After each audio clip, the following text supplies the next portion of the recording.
Hey, good evening. Happy first day of spring and happy Friday, USA, International, Canada, Long Island, aka Strong Island, the tri state areas of New Jersey, Connecticut, plus the five spots of Brooklyn, Bronx, Manhattan, Staten Island, and Queens. This is your man and homie, G Money Stacks, aka the Gregonator, runs with now and later.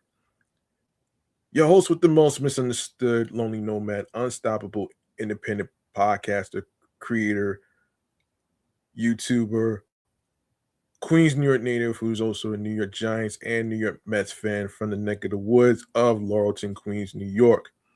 And you are now rocking with me by listening, tuning in, streaming, and watching the 156th episode of the entertainment review show Meticulous Vibe Juice podcast. And I got a lineup full of topics to talk about here in today's episode titled Space Times. Going to be reviewing and going over some movies you probably might be familiar with, a little bit of TV shows, and a little bit of music news and a little bit of video game news as well.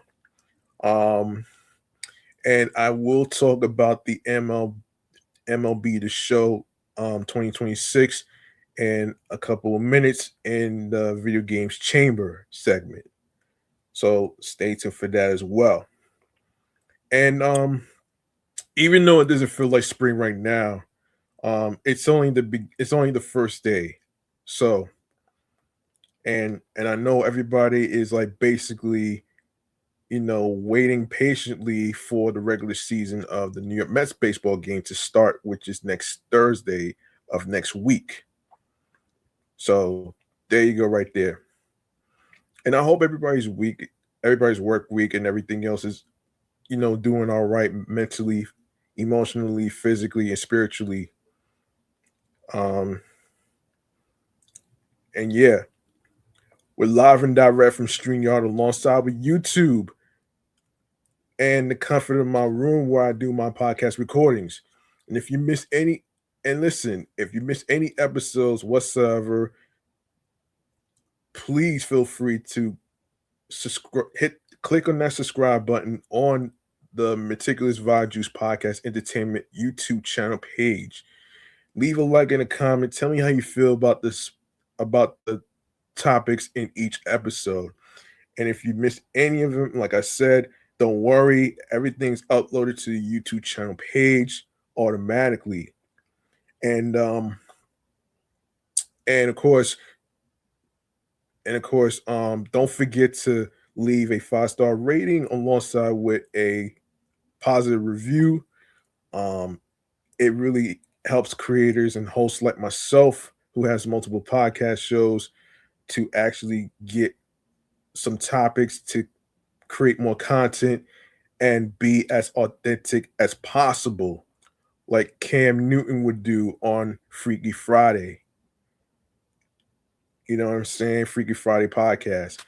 If y'all don't know who I'm talking about, y'all go subscribe to Cam Newton's YouTube channel where he has Freaky Friday podcast every Friday on the YouTube channel page. All right. Yeah, this man is very hilarious too, man, when it comes to his interviews. So I really had to check it out actually. And yeah.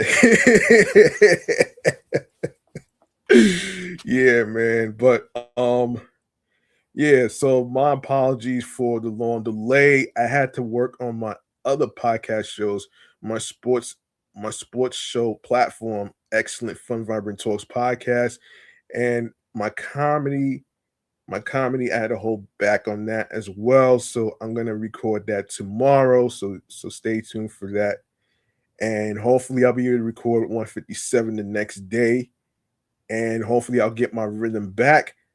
Um, I've been kind of like all over the place with this whole job hunt situation in terms of everything that I've been going through as far as like it's been a whole year and stuff. So yeah, so that's what's been going on with me actually. So so yeah, taking one day at a time, just trying to, you know, be able to, you know, not do too much. if you feel what I'm saying. Now, let's get into some music stuff, man. Some music stuff to talk about here. Why don't we why don't we go to the music Kool-Aid segment right here? All right. Let's get into it right here. So hold on. Hold on 1 second. Wait for this plane pass.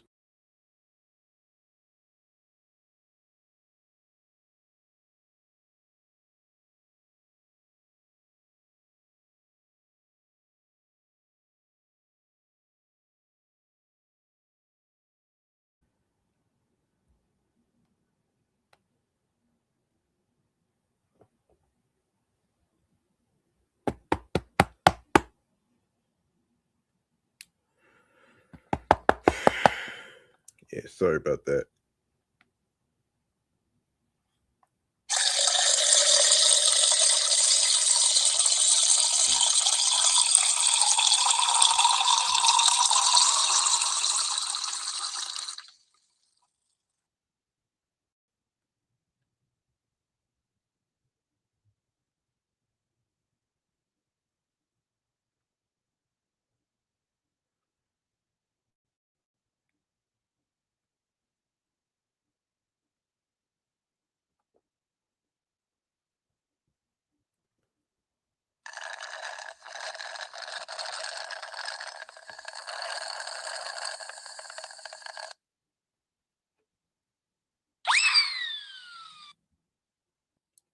All right. Let's get this show started. All right. All right. First things first. Let's talk about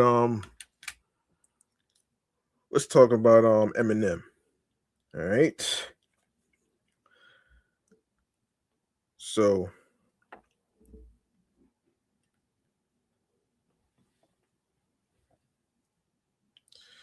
hold on 1 second here.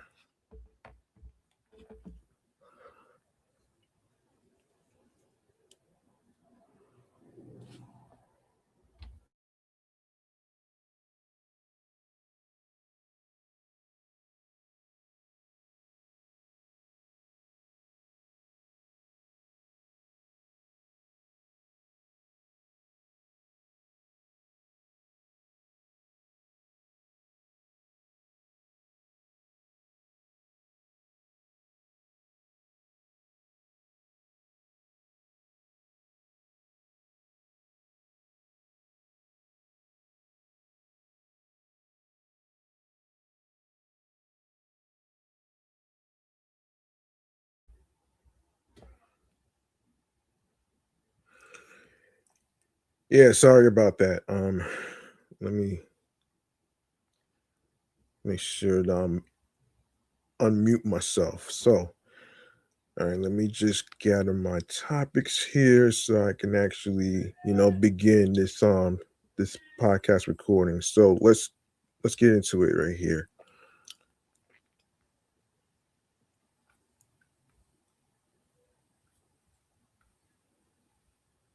Um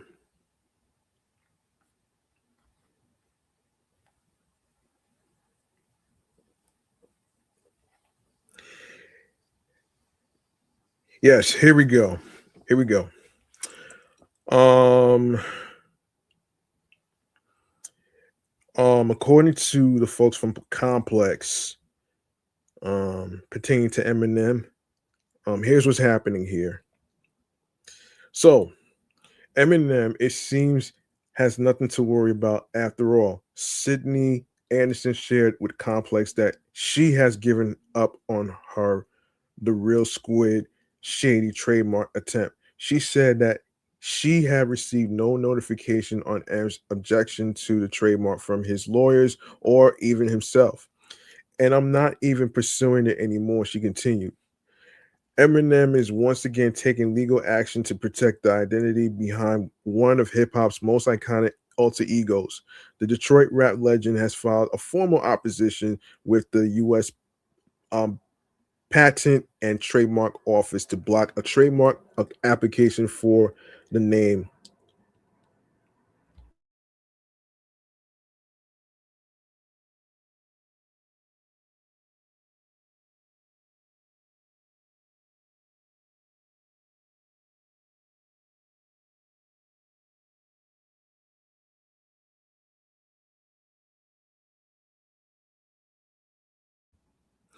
Yeah, so Eminem is once again taking legal action to protect the identity behind one of hip hop's most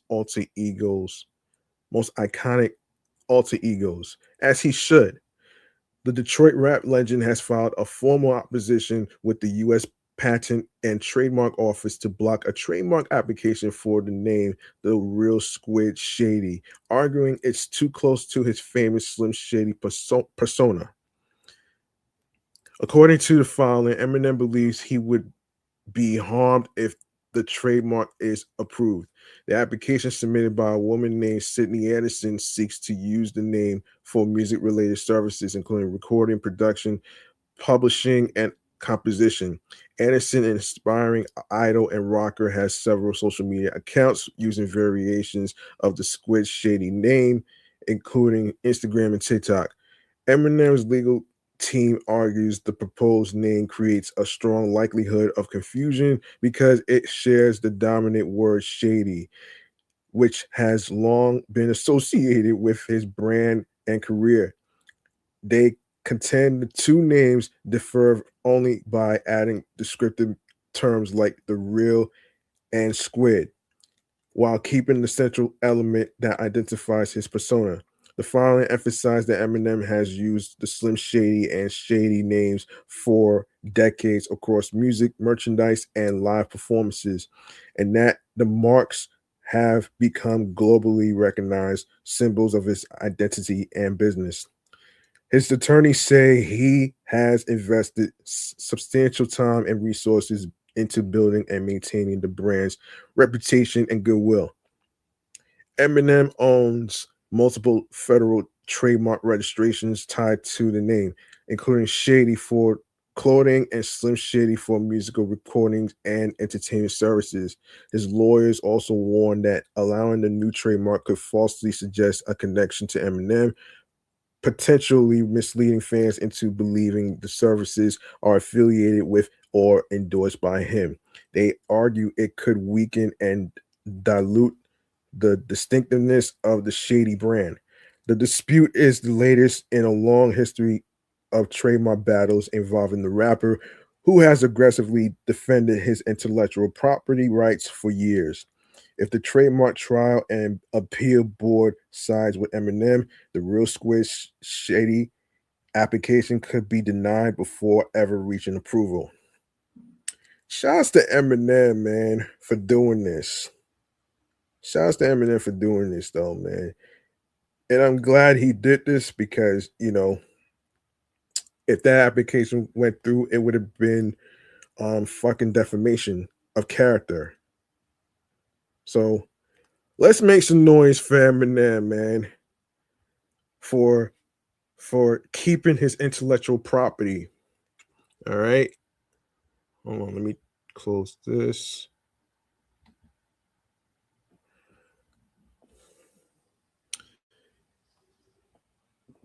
Here we go. Here we go.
All right. Up next we have um let me just get some up next we have up next we have Busta Rhymes coming up with a music project. And this one is with J hold on a second. Yes, so Busta Rhymes has revealed that he's releasing a new album with production from the legendary late producer Jay Dilla on Thursday. Um, on Thursday, which took place on February 19th, Busta Rhymes had a listening session in New York City for the upcoming project, Diligence 2, which will be a sequel to the original mixtape from 2007, put out by Busta Rhymes and DJ Mick Boogie, and which likewise featured Busta along with some special guests rapping over Dilla beats. Busta Rhymes made it clear that his sequel was dropping in an accompanying Instagram post. He said, in quote, "The blessings don't stop, so we don't stop. Never. Breaking news. Busta Rhymes and Jay Dilla new album pop-up listening session tonight. Um, though details about the project are scarce. It appears to have a collaboration with Lil Wayne on it. Static Selector joined Busta Rhymes for the listening event and recorded a snippet of the song being played, tagging Wheezy in the clip he posted. Oh boy, this AI fucking bullshit. Anyway, Buster and Dilla had a close creative relationship dating back to the Dungeon Dragons solo debut. Some of the some of their biggest collabs are Still Shining, Turn Me Up Some, and Show Me What You Got. In 2020, Busta Rhymes spoke to GQ about his relationship with Dilla. Jay Dilla left me with over 300 beats before he passed. He said, "I'm extremely selective with who I give them to, which is why I haven't given them to anybody except Raekwon, and that was for only Built for Cuban Links Part 2." End quote. I've always tried to represent and uphold the legacy of the late great Jay Dilla through all of my albums. I'm a huge fan of Dilla. Buster continued. I think Dilla is probably top three best producers in the world. To me, my top three favorite producers ever are Dr. Dre, Q-Tip, and Jay Dilla. News on new music from Busta Rhymes comes months after he received the Hip Hop Icon Award from the Greatest Harlem Chamber of Commerce last August. Let me know in the comments, who do you think is in your top five when it comes to producers? All right. So there you go, right there. Shout out to Busta Rhymes. He's still doing this thing in the music biz. Anyway, um, we got some new music to talk about here. Actually, most recently, new music. So, Baby Keem's long-awaited sophomore album and a holy trifecta collaboration between Larry June, Currency, and The Alchemist take top billing for this week's New Music Friday. 5 years after his breakthrough debut, The Melodic Blue, two-time phone Baby Keem returns with Casino, an infectious yet personal album that's sure to solidify him as one of the biggest stars of hip hop's new gen. And just like last time, his cousin Kendrick Lamar pops up with a guest verse to make it a family affair.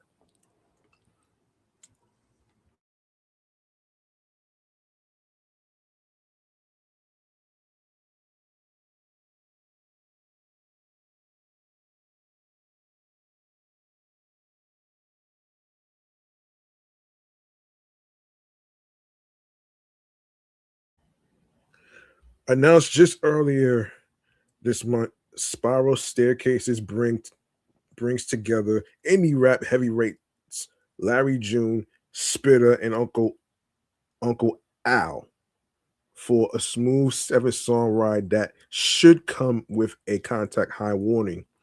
The only downside, it ain't long enough. Elsewhere, Jay-Z has surprise released the original non-album version of Dead Presidents on streaming service for the first time, fueling rumors that he's ready to make a comeback this year. Um, I'll talk about that Jay-Z comeback in my other podcast show, my comedy Off the Meat Rack Chainz New York Avenue podcast. Stay tuned for that as well. Um, Denzel Curry continues to sharpen the psyche. Hold on. Hold on. I'm sorry. Sharpen the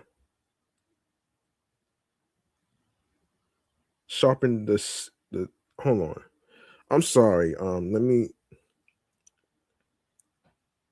sorry. Hold on a second. I need to look up how to pronounce this real quick. Or maybe I could just spell it out. I'm gonna spell it out though, man. It's hold on. Scythe. I'm gonna look up the pronunciation real quick.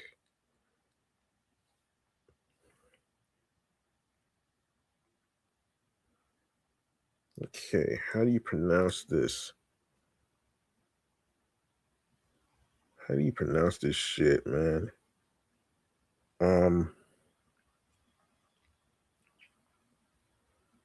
What the hell?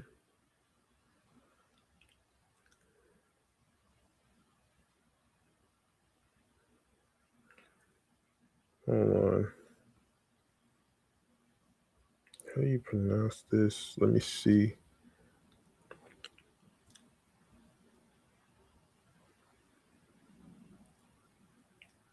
Was it Sahif? Hold on, Sahif. Yeah, I'm sorry. Let me not waste my time on this. All right. Yes, Scythe of his new supergroup with another mosh pit ready anthem featuring ASAP Ferg and Tia Corinne. The late hold on.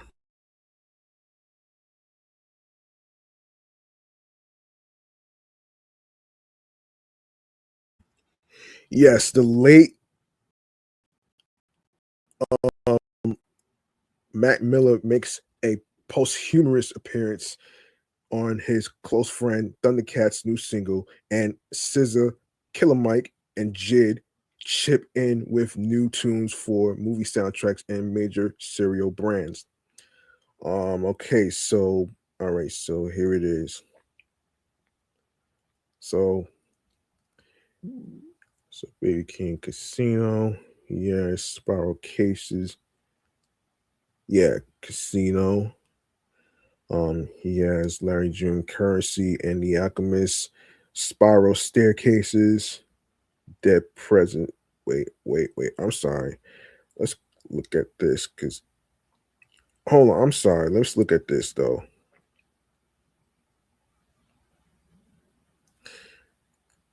Let's look at this. Okay, so he has No Security, Casino, Birds and the Bees, Good Flirts, featuring Kendrick Lamar and Momo Boyd. House Money. I'm Not a Lyricist. Sex Appeal featuring Too Short. Highway 95 Part 2. Circus Freestyle. Dramatic Girl featuring Che, E Crew, and No Blame. All right. So it's out right now. Make sure you go check that out. Yeah, so there you go right there. And yeah, Scissor has a song for the Hoppers soundtrack called Save the Day. So check that out as well. And Jid and Tony the Tiger. Oh shit. Hey Tony. Y'all remember Frosted Flakes, man. There's a song out right now. Y'all can check that out as well. Oh man. You got Killer Mike featuring Lena Bird, Miles, Spine Eyes. Oh my gosh. Ray Vaughn featuring AZ, Chike Hit and Run, Thundercat featuring the late great Matt Miller. She knows too much. Oh gosh.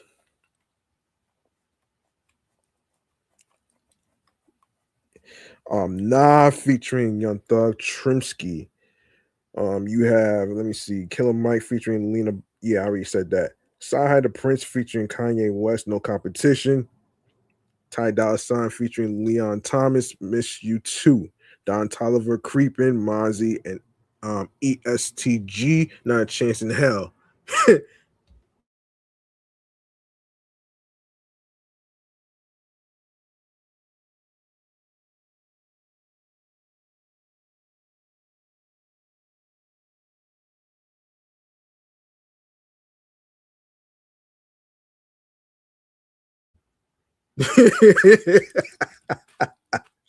No chance in hell. Wow.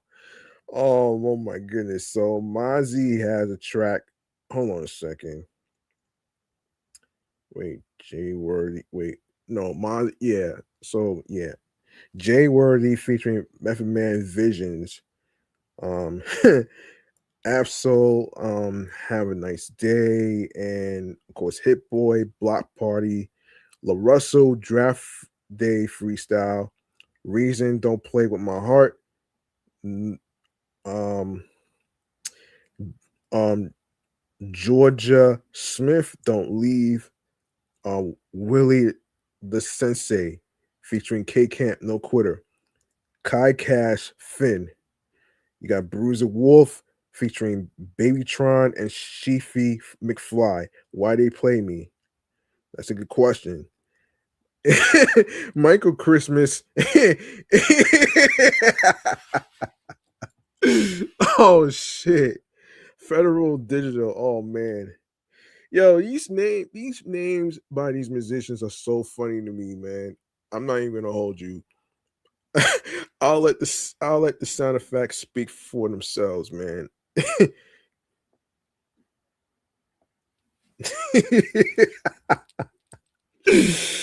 Oh boy.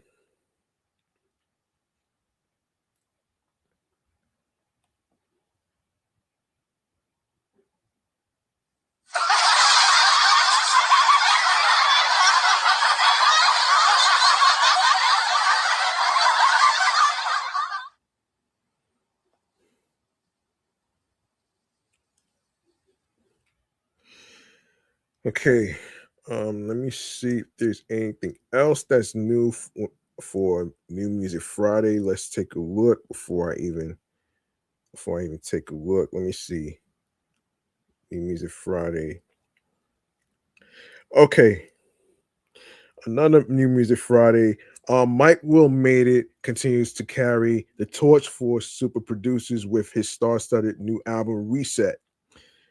Almost a decade after his full-length effort, the multi-platinum hitmaker returns with the third installment in his Ransom series and has rounded up the Southern rap Avengers from J. Cole, 21 Savage, and Young Thug to T.I., Ludacris, and Killer Mike. Nearly 20 years into his career, Kid Cudi has dropped his EP with the four-track Have You Have You um Have You Been to Heaven Yet? No, have you been to Heaven at Night? Big X the Plug introduces the world to his 600 entertainment crew with the NWA inspired 6WA.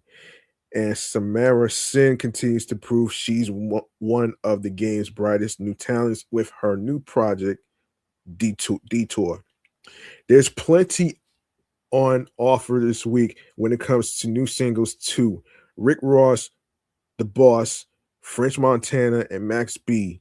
Stay Fly on the Luxurious, Master A sampling Minx in Miami. Lotto confirms her pregnancy with 21 Savage in her new business and personal video.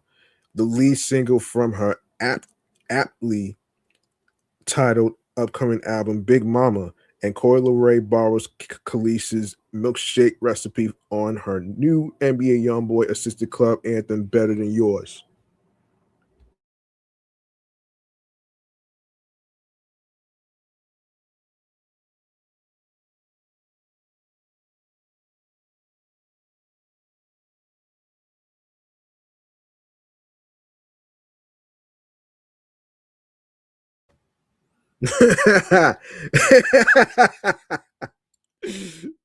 Oh man. Man, that's a lot of sampling, man. Anyway, um, oh, and there's also new Yeet and Kylie Jenner. What? Yes, you read that right. Collab, which is bound to divide opinion. Check out all the best new rap albums and songs below. So you got Mike Will Made It Reset, featuring J. Cole, 21 Savage, Young Young Thug, NBA Youngboy, T.I., Ludacris, Two Chains, Killer Mike, Chief Keef, Teasel Touchdown.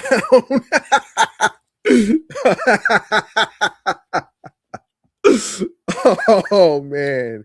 Young Dro, CeeLo Green as well. Let me see. You got let me see.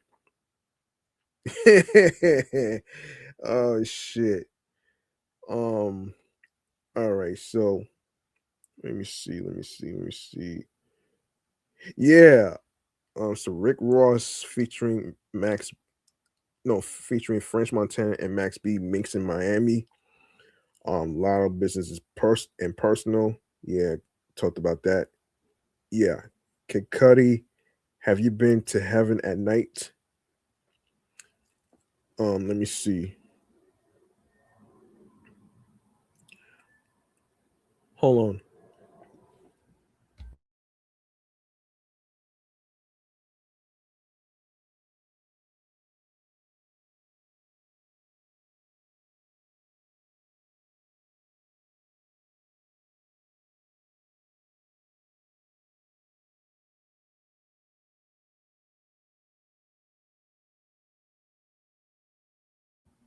Am I reading this shit right? Produced by Damn James. Oh shit. Wow. Wow. Um all right. So Lotto Business and Personal Coop Go produced by Coop, Go Grizzly, Pooh Beats, Madison LST, Wax Roof, Super Kane, and Sango. Um, of course, Kid Cudi has some features. BNYX, Got the Genius, Heavy Mellow, um, Ian Finlay, and Aaron Kanata. Coyle Ray featuring NBA YoungBoy, Better Than Yours. Huh. I wish. And produced by Skip on the Beat. Trauma Bond by T.I. P. Produced by Mr. Hanky, T.I. and Kawan KP Prather. Sway Lee from Ray Shrummer, featuring Rich the Kid, Don't Even Call. Produced by J Bo, Saint Luca, The Sky Beats, and Sway Lee. Yeet featuring Kylie Jenner, Let King Tonka Talk. Produced by Dylan Brady and Lucid. Um, Big X The Plug and 600 Entertainment 6WA features Snoop Dogg, Lil June made the beat. Lawrence, Rance Dobson, Bandplay, Tony Coles. Why is Kylie Jenner featured on Yeat's song, and what the hell could she possibly do to be getting into the rap game? Like, come on, man. Let me see. I think it's Six Black or Black, however you pronounce this. He has this song called Bird Flu. Um,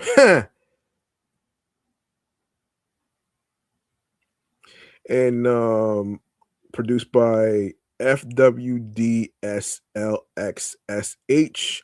Malik 95, Sakuki, Sakuki, and Luth. Samarison has an EP called Detour. Um, Overcast featuring Overcast, Whit Kane, Sherwin, Too Fresh, Luke Titus, and Kendo and Para. Skiller Baby featuring 42 Doug, West to East, produced by Go Grizzly, My Guy Mars, and Aaron Dash Sherrod. Hurricane Wisdom Living Up, produced by Rugged, Emma Onika, and Joel Dre.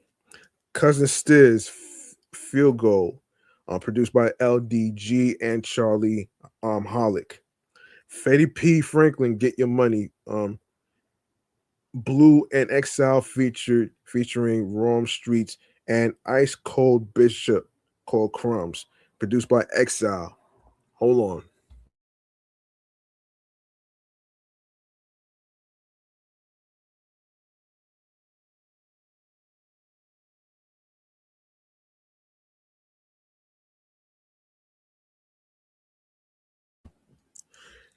Let me see. So TF and DJ Muggs featuring Ghostface. I'm sorry. I'm sorry. TF and DJ Muggs featuring Ghostface Killer, Clap, and also produced by DJ Muggs. Black Milk. Oh man, Black Milk, Crash Test Dummy. The hell? I heard a white milk, but not black milk, man. Come on. Come on. Oh shit. Oh my goodness, man. Oh man. All right, you got Tink with the song Overrated, produced by Troy Taylor, SK, and Hitmaker. Red Cafe featuring Benny the Butcher, TSA Pre-Check, um, and Terrence Martin Perspective featuring Hit Boy. Hus Kingpin, Wavo Forever featuring RZA, Ghostface Killer, Raekwon, Inspector Deck, Corrupt, Tricky, Planet Asia, and Killer Priest. Tank and the Bangers featuring Lucky Day with Move. Cormega and Sean and the late great Sean Price. Say It Was Hid. Say It Was Here. Little Kiki, Streets Is My Witness, featuring Paul Wall, Slim Thug, Zero, Glasses, Malone, Propane. Oh shit. Craig G, Sally Cell, and Cartel Bo.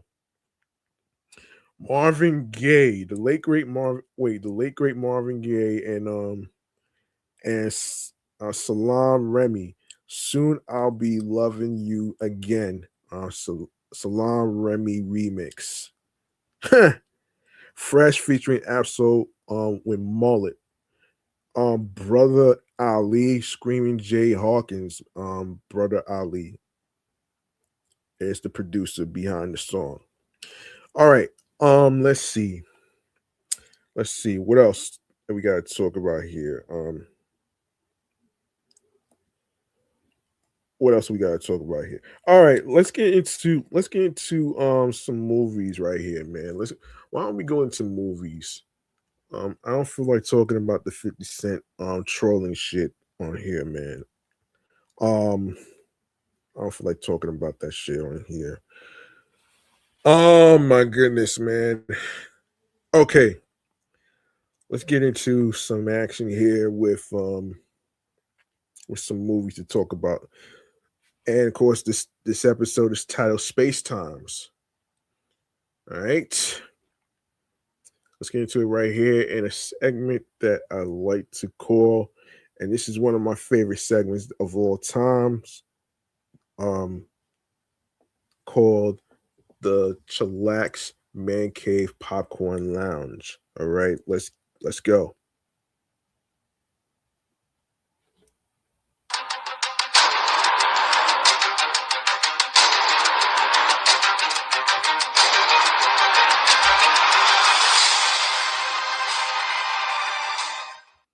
All right, the first movie we're gonna go over and review is a movie called Gravity. I'm pretty sure most of you heard of the word gravity in science class, right? And from the Magic School Bus episodes, right?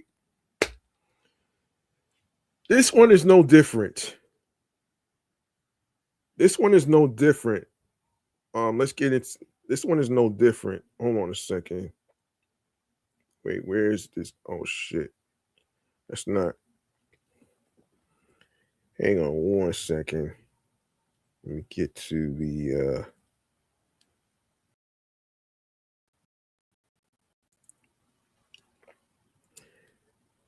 that's not what I was looking for, but let me see. Mm-hmm.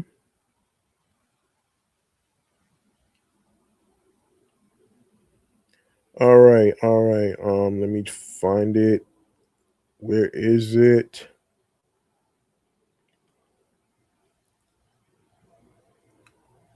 Hold on.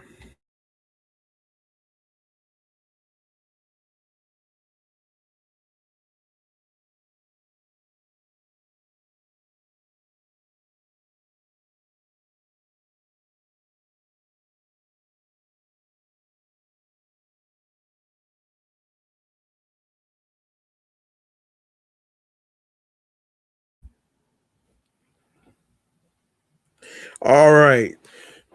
As I stated in the beginning, I'm pretty sure most of you heard of the word gravity when you were in science class, right?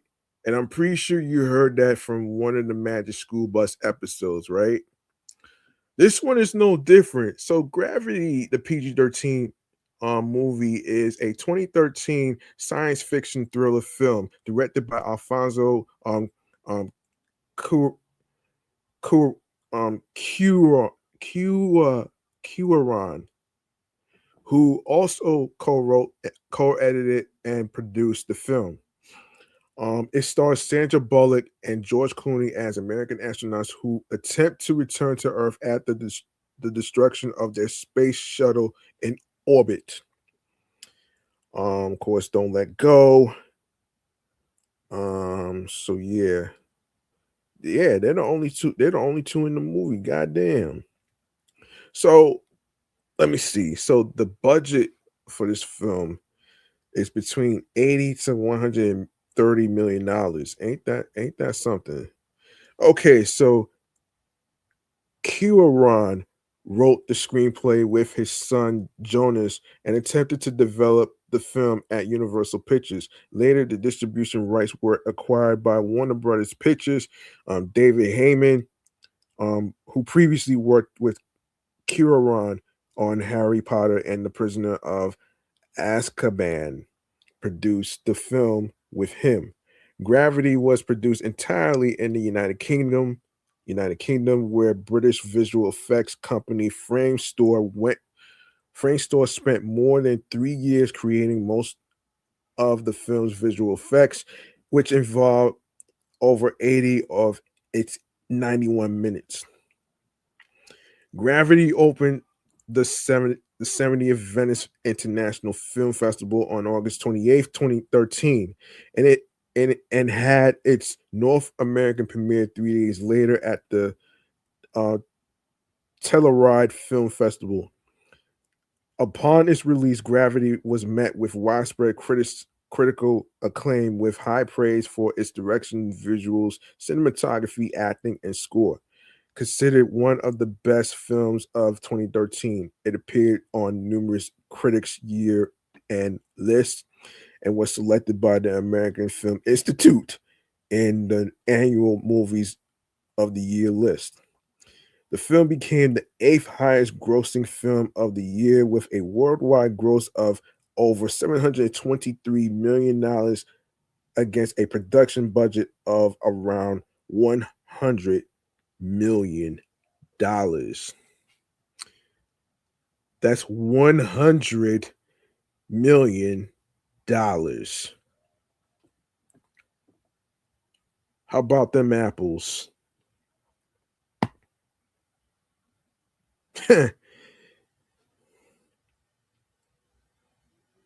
Yeah.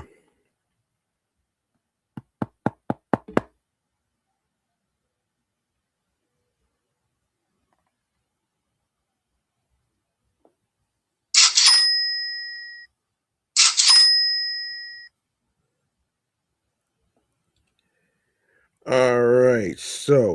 Um, so Gravity received a leading 10 nominations at the 86 Academy Awards, including Best Picture and Best Actress for Bullock, and won a leading 7 awards, including Best Director for Cuaron. Excuse me. At the 67 British Academy Film Awards, the film received a leading 11 nominations, including Best Film and Best Actress in a Leading Role for Bullock, and won a leading 6 awards, including Outstanding British Film and Best Director for Cuaron. It also received 4 nominations at the 71st Golden Globe Awards, including Best Motion Picture Drama and Best Actress in a Motion Picture Drama for Bullock, with Cuaron winning Best Director. At the 19th Critics' Choice Awards, the film received 10 nominations, including Best Picture and Best Actress for Bullock, and won a leading 7 awards, including Best Sci-Fi Horror Movie, Best Director for Cuaron, and Best Actress in an Action Movie for Bullock. Bullock also received a nomination for the Screen Actors Guild Award for Outstanding Performance by a Female Actor in a Leading Role, while the film won the 2013 Ray Bradbury Award and the 2014 Hugo Award for Best Dramatic Presentation. Since its release, it has been cited as among the best films of the 2010s and the 21st century. Ooh, okay. All right. I'm not sure about all these people on the soundtrack, so I'm not too familiar with them. I'm not going to get into all this shit. Anyway, let's get to the reception. Hold on. Yeah, let's get to the production, man. Hold on.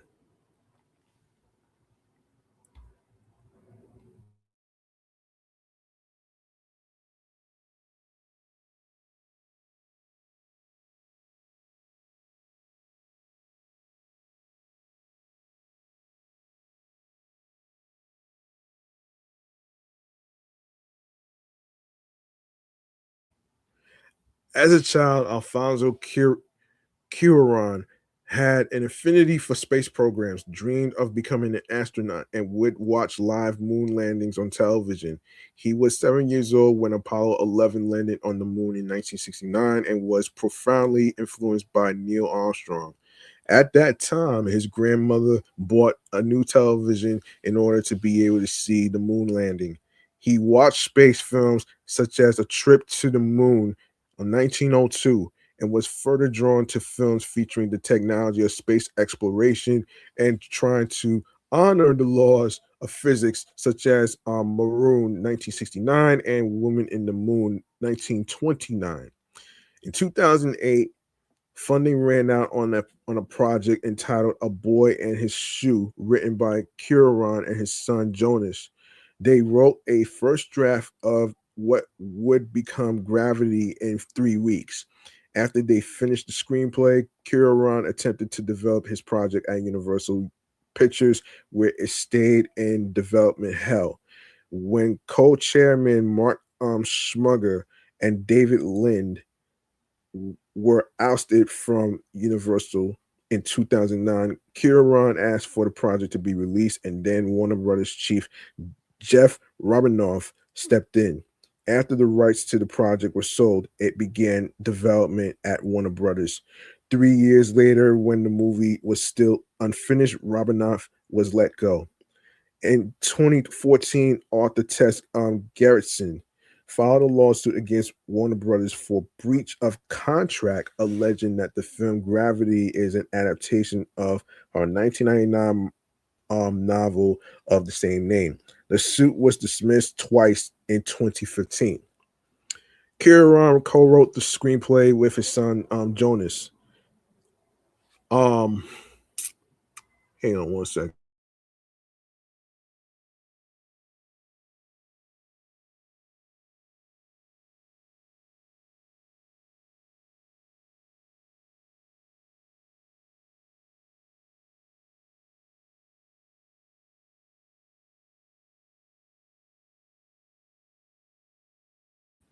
My apologies for putting this live stream recording on mute. There's some noisy planes flying around near my crib, so I have to make sure that there's no interference with the podcast recording. So please forgive me. However, Kieran never intended to make a space film. Before conceiving the story, he started out with a theme: adversity. He would discuss with Jonas survival scenarios in hostile, isolated locations such as the desert. Finally, he decided to take it to an extreme place where there was nothing. I had this image of an astronaut spinning into space away from human communication. The metaphor was already so obvious. Scott Frank did an uncredited rewrite of the screenplay. And of course, for the female role, Kieran was in search of a lead that could carry the film in a manner akin to Tom Hanks's career. No, Tom Hanks's character in Castaway, being the only person on screen for a large part of the movie, and he began looking at a wide range of actors for the role. In 2010, Angelina Jolie, who had rejected a sequel to Wanted, was in contact with Warner Brothers to star in the film. Scheduling conflicts involving um, Jolie's Bosnian war film In the Land of Blood and Honey. Oh, damn. Damn. And a possible sequel to Salt led Jolie to end her involvement with Gravity, leaving Warner Brothers with doubts that the film would get made. The studio approached her for a second time to reconsider her former decision, but Jolie again declined. In September 2010, Kieran received approval from Warner Brothers to offer the role without a screen test to Natalie Portman, who was praised for her performance in Black Swan at that time. Portman rejected the project and announced that she was pregnant with her first child in December 2010. Other stars considered to some degree included Marion Cotillard, um, um, yeah, Naomi Watts, Carey Mulligan, Scarlett Johansson, Sienna Miller, Abby Cornish, on Rebecca Hall, Blake Lively, and Olivia Wilde. Warner Brothers then approached Sandra Bullock for the role, and she was cast in October 2010. In March 2010, Robert Downey Jr. had entered discussions to be cast in the male lead role, but he left the project that November to star in How to Talk to Girls, a project in development with Sean Levy attached to direct. In December, with Bullock signed for the co-lead role, George Clooney replaced Downey.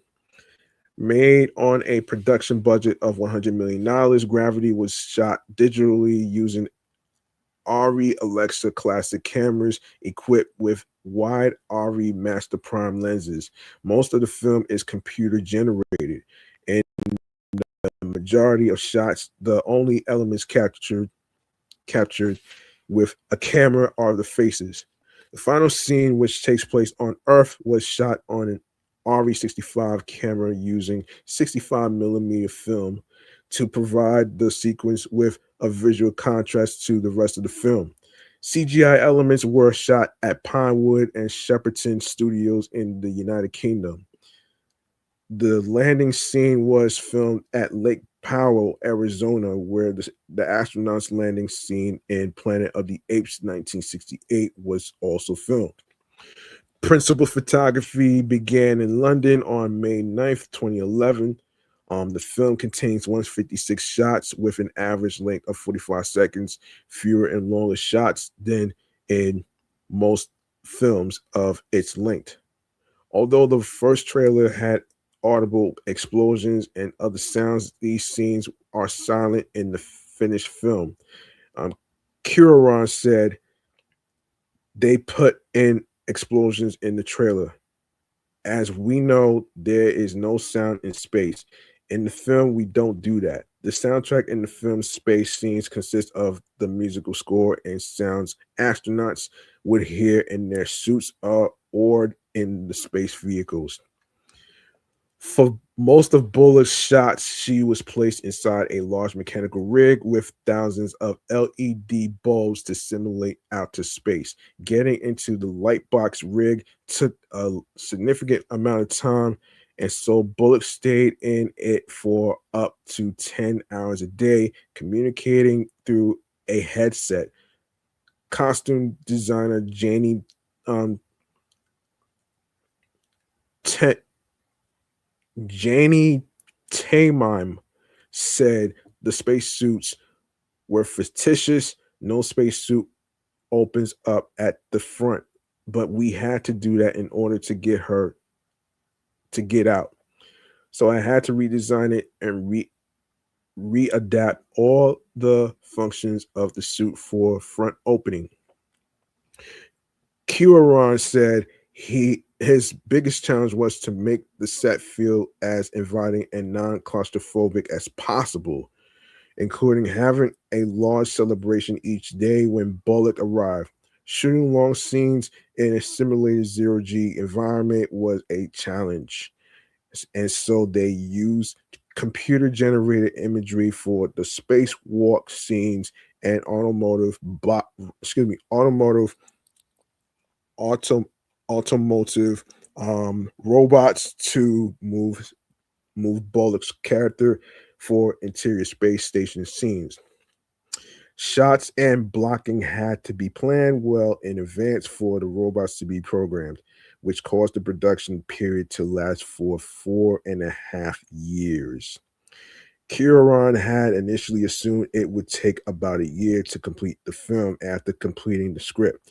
The Lightbox was named one of 2013's best inventions by Time magazine, and is suggested as a breakthrough in entertainment technology comparable to the motion capture technology of Avatar, the battle scene software of Lord of the Rings, and the bullet time effect of The Matrix. Warner Brothers stated, Warner Brothers started screening the movie to test audiences well before it was finished, with crude animation instead of finished special effects. Initial feedback asked for monsters or aliens. Cuaron refused. It was only at the 2012 Comic Con where the opening sequence to be exact, was successfully showcased. The studio was finally convinced the project could succeed. Cuaron wanted to do long takes, in part because the producers wanted to film it like an IMAX style Discovery Channel documentary. However, the long takes are deceptive as invisible cuts were utilized to stitch shots together during editing. As with his previous films, Emmanuel Lubezki did not use prior footage as the starting point of his work on Gravity. Instead, he carried out a search of images from NASA and um, Roscoe Smoes. Roscoe Smoes, yeah. He and his team put together a large collection of photographs and picked what was best for the film. Lebes- Lebesky said that They based the visuals on descriptions from astronauts with some artistic license in depicting how the stars looked during the daytime in space. He wanted to incorporate the stars as much as possible to feel as deep as possible, possible and avoid darkness and two-dimensional feeling. The 13-minute opening scene was challenging for the team to shoot. Kieran asked Lebesky to start the film with a brightly lit Earth, adding shadows and dusk as the threat grows stronger. The light was constantly changing from one frame to the other, with the actor spinning around the shuttle itself spinning, and the Earth spinning as well as orbiting around the sun all simultaneously. It took many months to design it and years to shoot it. When the team designed the sequence, Lebesky had in mind one of his favorite cinematographers, Vittorio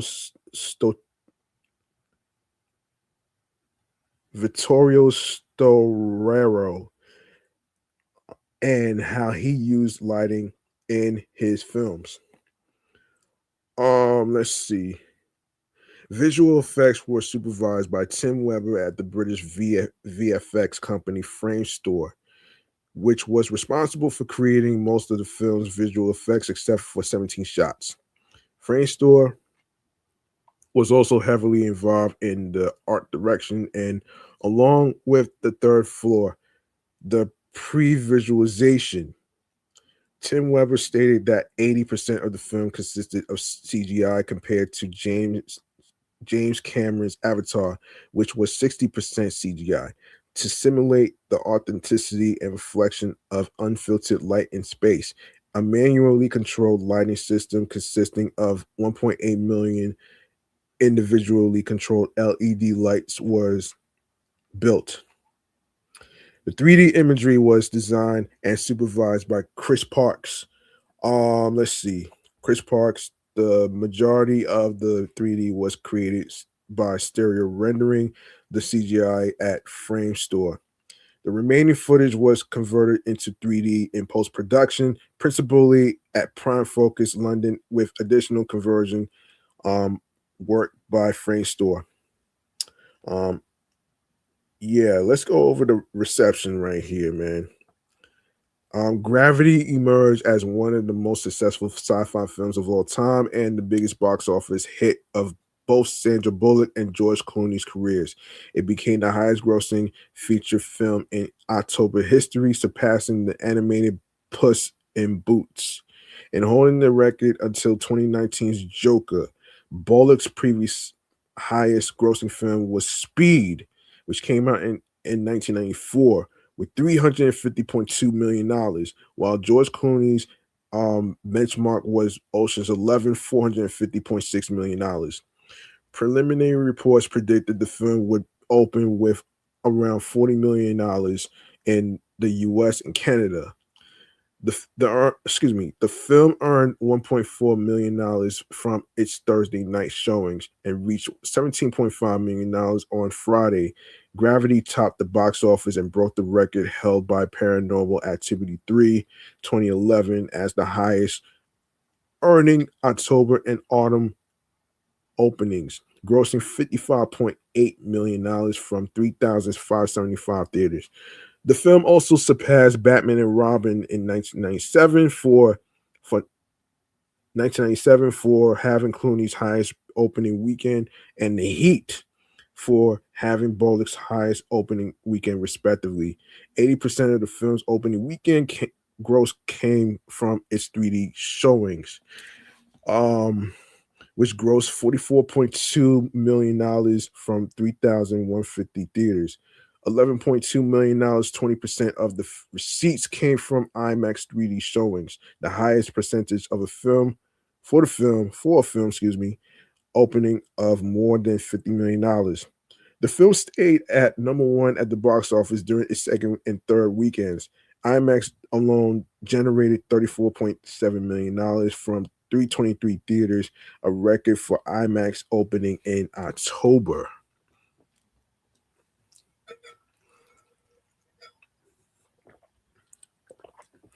Gravity earned $27.4 million in its opening weekend overseas from 27 countries, with $2.8 million from roughly 4,763 screens. Warner Brothers said the 3D showing exceeded all expectations and generated 70% of the opening grosses. In China, its second largest market, the film opened on on November 19, 2013, and faced competition with The Hunger Games Catching Fire, which opened on November 21st, 2013. Hold on.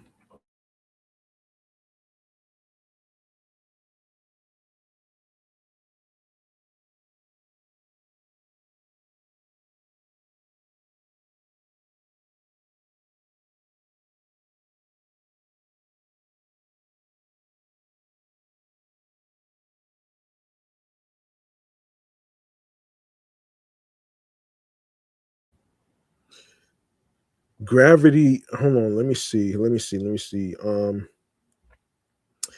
the end of the weekend, Gravity emerged victorious, generating $35.76 million in 6 days. It opened at number one in the United Kingdom, taking 6.3 million euros over the first weekend of release, and remained there for the second week. The film's high notable openings were in Russia and the CIS $8.1 million, Germany $3.8 million, Australia $3.2 million, Italy $2.6 million, and Spain $2.3 million. The film's largest markets outside North America were China $71.2 million, the United Kingdom $47 million, and France $38.2 million. By February 17th, 2014, the film had grossed $700 million worldwide.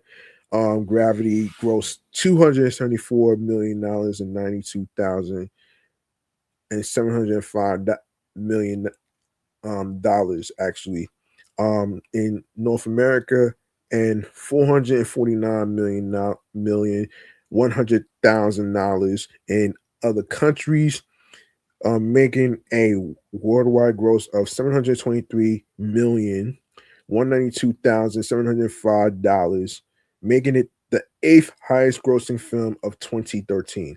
Calculating all expenses, Deadline Hollywood estimated that the film made a profit of $209.2 million. Let's see. According to the tracking site Excipio, Gravity was one of the most copyright infringed films of 2014, with over 29.3 million downloads via torrent sites. On review aggregator Rotten Tomatoes, the film has an approval rating of 96% based on 364 reviews, with an average rating of 9.0 out of 10. The website's critical consensus states Cuaron Alfonso Cuarón's Gravity is an eerie, eerie, tense sci-fi thriller that's masterfully directed and visually stunning. On Metacritic, which assigns a normalized rating out based on reviews, the film has a weighted average score of 96 out of 100, based on 49 critics, indicating universal acclaim, and making it the second highest scoring widely released film of its year. In cinema score polls conducted during the opening weekend, cinema audiences gave Gravity an average grade of A minus on an A plus to F scale. Cinema score later issued an apology for the grade, saying they should have limited the poll to 3D showings instead of both 2D and 3D screenings. Matt Zoller cites writing on RogerEbert.com gave the film 4 out of 4 stars, calling it a huge and technically dazzling film, and that the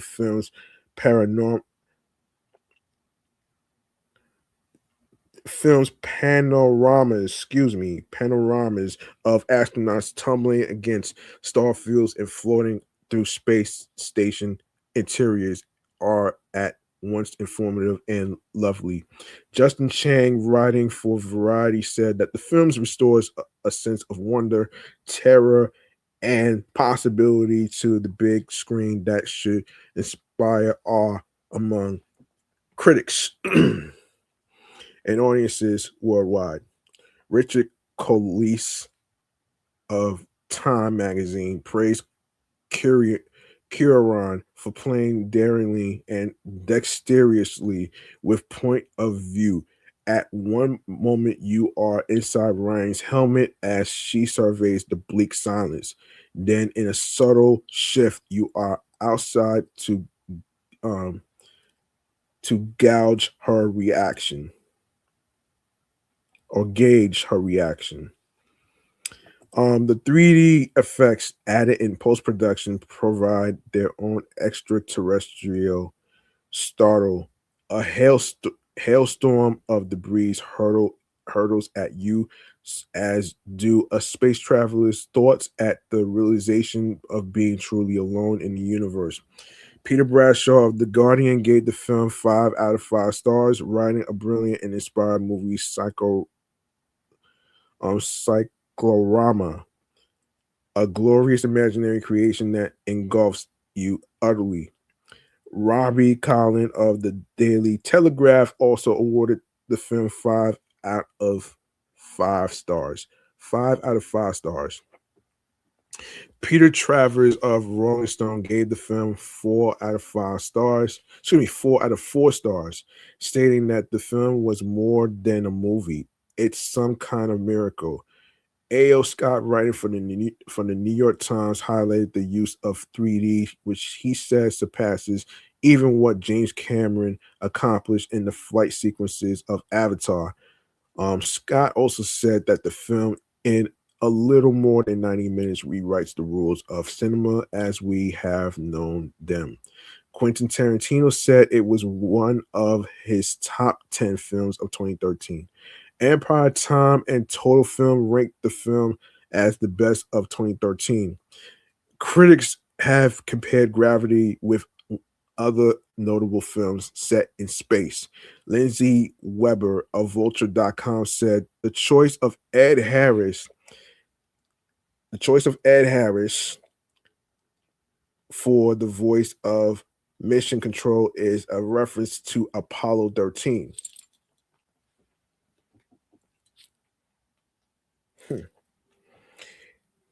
Todd McCarthy of The Hollywood Reporter suggests the way a weightless stone goes floating about in nothing but her underwear references Alien 1979.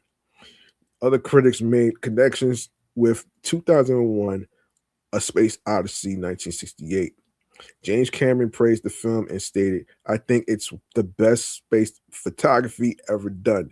I think it's the best space film ever done. And it's the movie I've been hungry to see for an un excuse me. Excuse me. And it's the movie I've been hungry to see for an awful long time. Um Empire Online asked men, and the Huffington Post also considered Gravity to be one of the best space films ever made.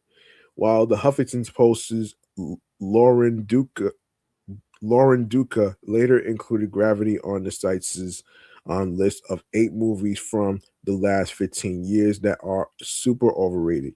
Another of the site's film critics, Christopher Rawson, placed it at the top of his list of best movies of 2013. Gravity was included on the top 10 list of 93 critics and topped the list of 22 of them. Now let's get to the accolades. Gravity received a leading 10 nominations at the 86 Academy Awards, including Best Picture, Best Actress for Bullock, and Best Production Design. The film won a leading 7 Academy Awards for Best Director, Best Cinematography, Best Visual Effects, Best Film Editing, Best Original Score, Best Sound Editing, and Best Sound Mixing.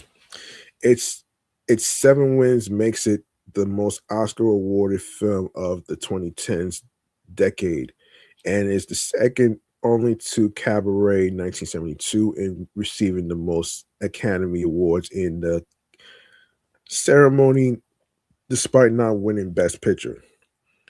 Cuarón won the Golden Globe Award for Best Director, and the film was also nominated for Best Motion Picture Drama, Best Actress Drama for Bullet, and Best Original Score. Gravity received a leading 11 nominations at the 67th British Academy Film Awards, including Best Film, Best Original Screenplay, and Best Actress in a Leading Role. Cuarón was the most nominated person at the awards. He was nominated for 5 awards, including his nominations as producer for Best Film Awards, and editor. Despite not winning Best Film, Gravity won a leading 6 awards, including Outstanding British Film, Best Director, Best Original Music, Best Cinematography, Best Sound, and Best Visual Effects.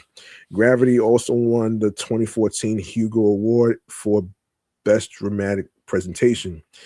In the February 2020 issue of New York Magazine list Gravity as among the best movies that lost Best Picture at the Oscars.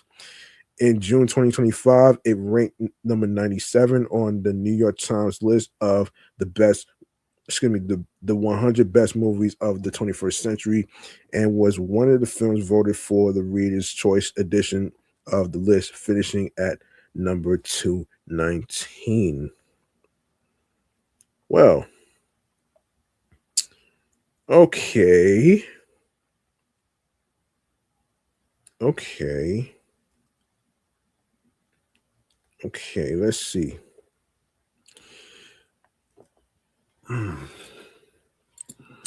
All right, Cuarón has stated that gravity is not always scientifically accurate and that some liberties were needed to sustain the story. Despite this, the film has been praised for the realism of its premises and its overall adherence to physical principles, although several inaccuracies and exaggerations were still noted. According to the NASA astronaut Michael J. Missamino, who took part in Hubble Space Telescope servicing missions STS 109 and STS 125. Nothing was out of place, nothing was missing. There was a one of a kind wire cutter we used on one of my spacewalks, and sure enough, they had that wire cutter in the movie. The astronaut Buzz Aldrin called the visual effects remarkable, and he hoped that the film would stimulate the public to find an interest in space again after decades diminishing investments into advancements in the field. I was so extravagantly impressed by the portrayal of the reality of zero gravity. Going through the space station was done just the way that I've seen people do it in reality. The spinning is going to happen, maybe not quite that vigorous, but certainly we've been fortunate that people haven't been in those situations yet. I think it reminds us that there really are hazards in the space business, especially in activities outside the spacecraft. The former NASA astronaut Garrett Reisman said in his piece, the pace and the story was definitely engaging, and I think it was the best use of the 3D IMAX medium to date, rather than using the medium as a gimmick. Gravity uses it to depict a real environment that is completely alien to most people. But the question that most people want me to answer is, how realistic was it? The very fact that the question is being asked so earnestly is a testament to the similitude of the movie. When a bad science fiction movie comes out, no one bothers to ask me if it reminded me of the real thing. The former astronaut Chris Hadfield was critical of Gravity's portrayal of astronauts, particularly its depiction of Bullock's character saying when she's faced with a problem, she's panicking and has no idea what to do. George Clooney is driving around like some sort of space cowboy, and he's the only one who has an idea what's going on. I think it set back a little girl's vision of what a woman astronaut can be in an entire generation. In contrast, Vanessa excuse me, Vanessa Reich Shackelford of West Coast Women in Engineering, Science, and Technology wrote of the character of Dr. Ryan Stone. In quote, I came to realize that writers Alfonso and Jonas Cuaron had created one of the most positive representations of a woman in STEM on screen so far. Technical observations. The astrophysicist Neil deGrasse Tyson, the astronomers and skeptic Phil Plait, and the veteran NASA astronaut and spacewalker Scott E. Parazynski have offered comments about some of the most glaring inaccuracies. The dissolve characterized these complaints as absurd problems only an astrophysicist would find. In the movie, an impact in one orbital plane is shown to affect characters present at a different orbital plane. Also, these characters are depicted as being able to travel to a third orbital plane relatively easily. In reality, the debris field created by a destroyed communication satellite would likely not affect the Hubble Space Telescope, is which is where the shuttle explorer is at the beginning of the film. Likewise, the significant differences between orbital parameters of the Hubble Space Telescope and the International Space Station would have made it impossible to travel between the two spacecraft, as the astronauts do using um, Kowalski's double MU without precise preparation, planning, circulation, the appropriate technology, and a large quantity of fuel on hand. Okay. Further examples of differences from reality include several observers, including Plate and Tyson, said that in the scene in which Kowalski unclips his tether and floats away to his death to save Stone from being pulled away from the ISS, Stone would simply need to tug the tether gently to pull Kowalski toward her. According to the film science advisor Kevin Grazier, and Robert Frost, a NASA engineer. However, the pair are still decelerating, with Stone's leg caught in the parachute cords from the Soyuz. The cords stretch as they absorb her kinetic energy. Kowalski thinks that the cords are not strong enough to absorb his kinetic energy as well as hers, and that he must release the tether to give Stone a chance of stopping before the cords fail and doom both of them. This argument can be rebutted by the fact that a zero rotation state is highly improbable in free space without active rotation arrest. Thus the Stone Kowalski system is inevitably rotating around the ISS, exerting a centrifugal force and tension on the tether. The tension can be substantial even with a slow rate of rotation due to the overall length of parachute cords and the tether. By the time Tiangong 1 was launched in 2011, the space shuttle had been retired from service. Stone is shown not wearing liquid cooled ventilation garments or even socks, which are always worn under the EVA suit. to protect against extreme temperatures in space. Neither was she shown wearing space diapers. Damn. Stone can open her spacesuit, unlike a rear one, in the front by herself. Stone's tears first roll down her face in microgravity and are later seen floating off her face. In reality, after being pushed from the eye by the eyelid, tears have insufficient surface tension to continue clinging to the jawline. However, the film correctly portrays the spherical nature of drops of liquid in a microgravity environment. Kowalski's use of the double MU as his personal jetpack while zipping around in a spacewalk was criticized by Times Jeffrey Kluger as being unrealistic. NASA's spacewalks are strictly choreographed in advance.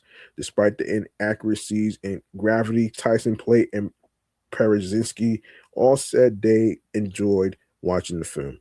Astronaut Caddy Coleman advised Sandra Bullock on the film. All right, the next space movie to talk about. The next space movie to talk about is Lost in Space. All right, so Lost in Space is a 1998 American science fiction action adventure film directed by Stephen Hopkins and starring Gary Oldman, William Hurt, Matt LeBlanc, Mimi Rogers, Hedda Graham, Lacey Chabert in her first feature film appearance, Jack Johnson and Jared Harris.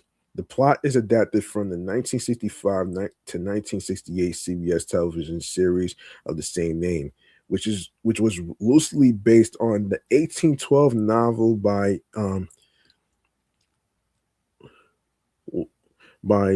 Johann Dave, however you pronounce the first name, David Wiss.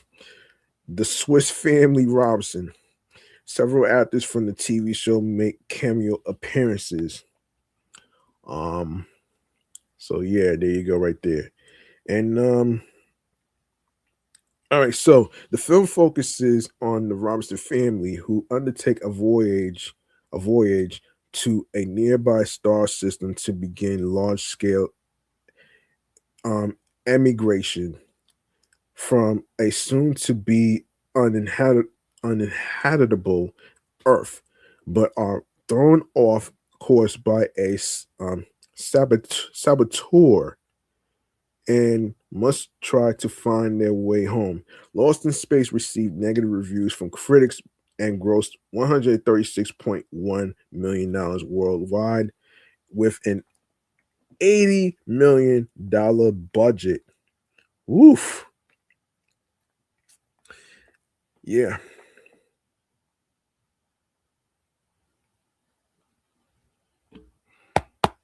Hmm.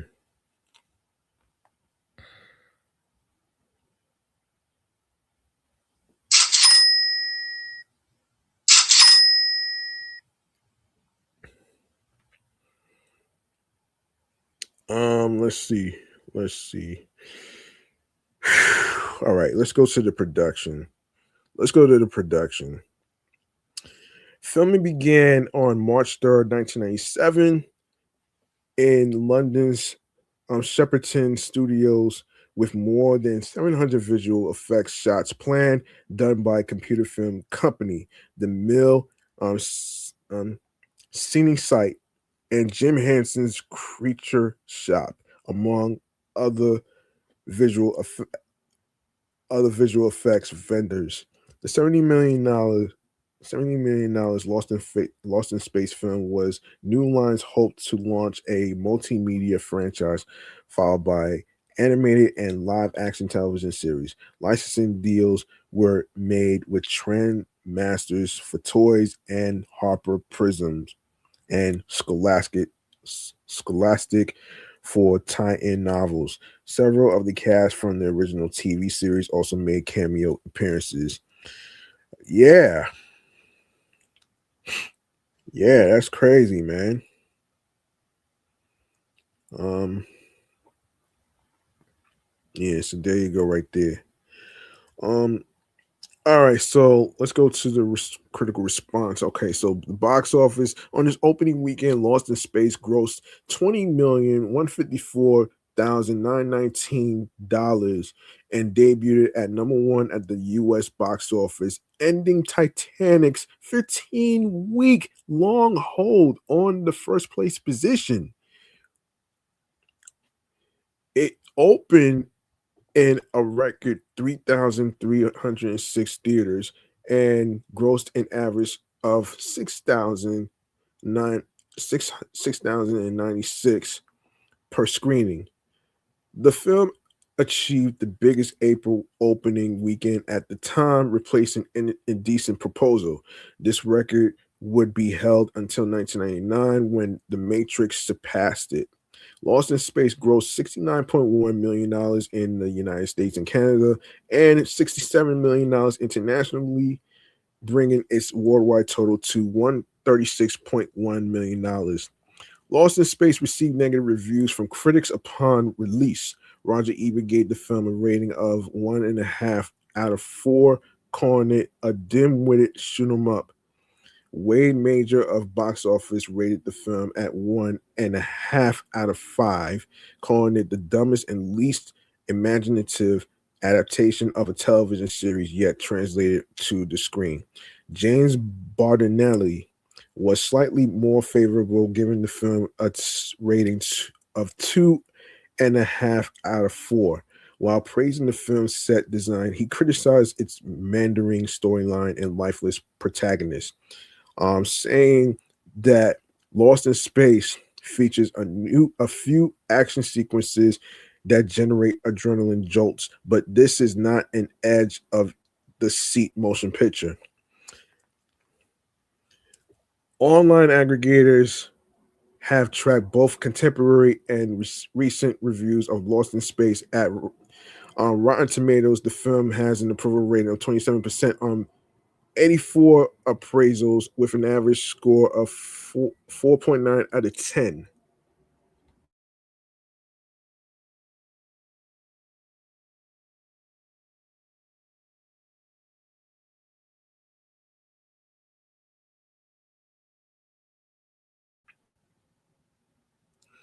The site's consensus reads clumsily directed and missing most of the TV's campy charm.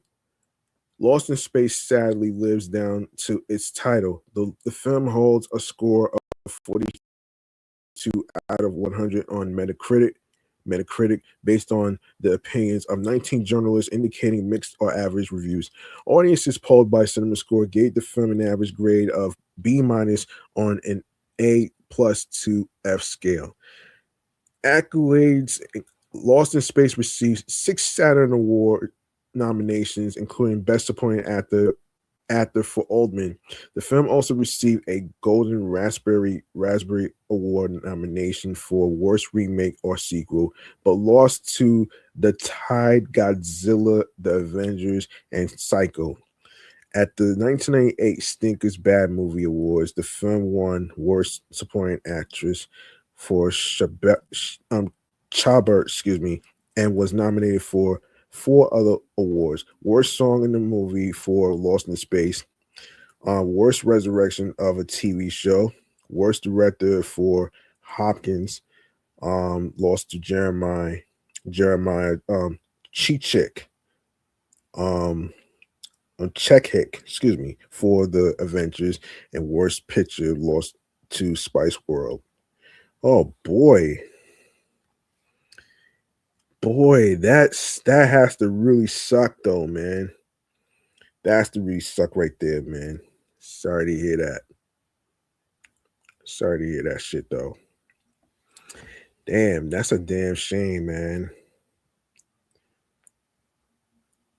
Although it did make its money back though. Um, it is what it is, man.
All right, Galaxy Quest.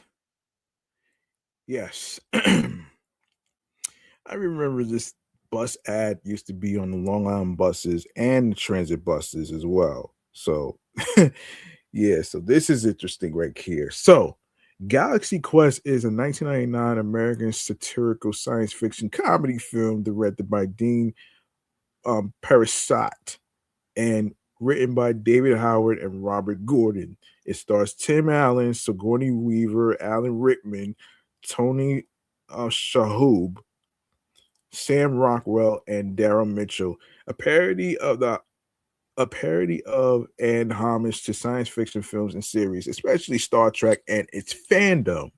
The film depicts the cast of a fictional cult.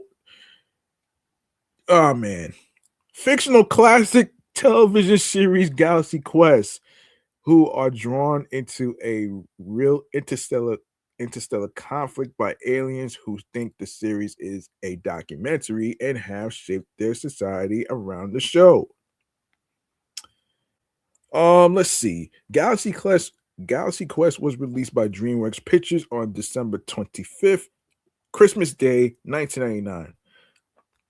The film grossed $90.7 million against a $45 million budget and received positive reviews. It won the Hugo Award for Best Dramatic Presentation and the Nebula Award for Best Script, and was nominated for 10 Saturn Awards, including Best Science Fiction Film and Best Director, Best Actress for Weaver, and Best Supporting Actor for Rickman. Allen won Best Actor.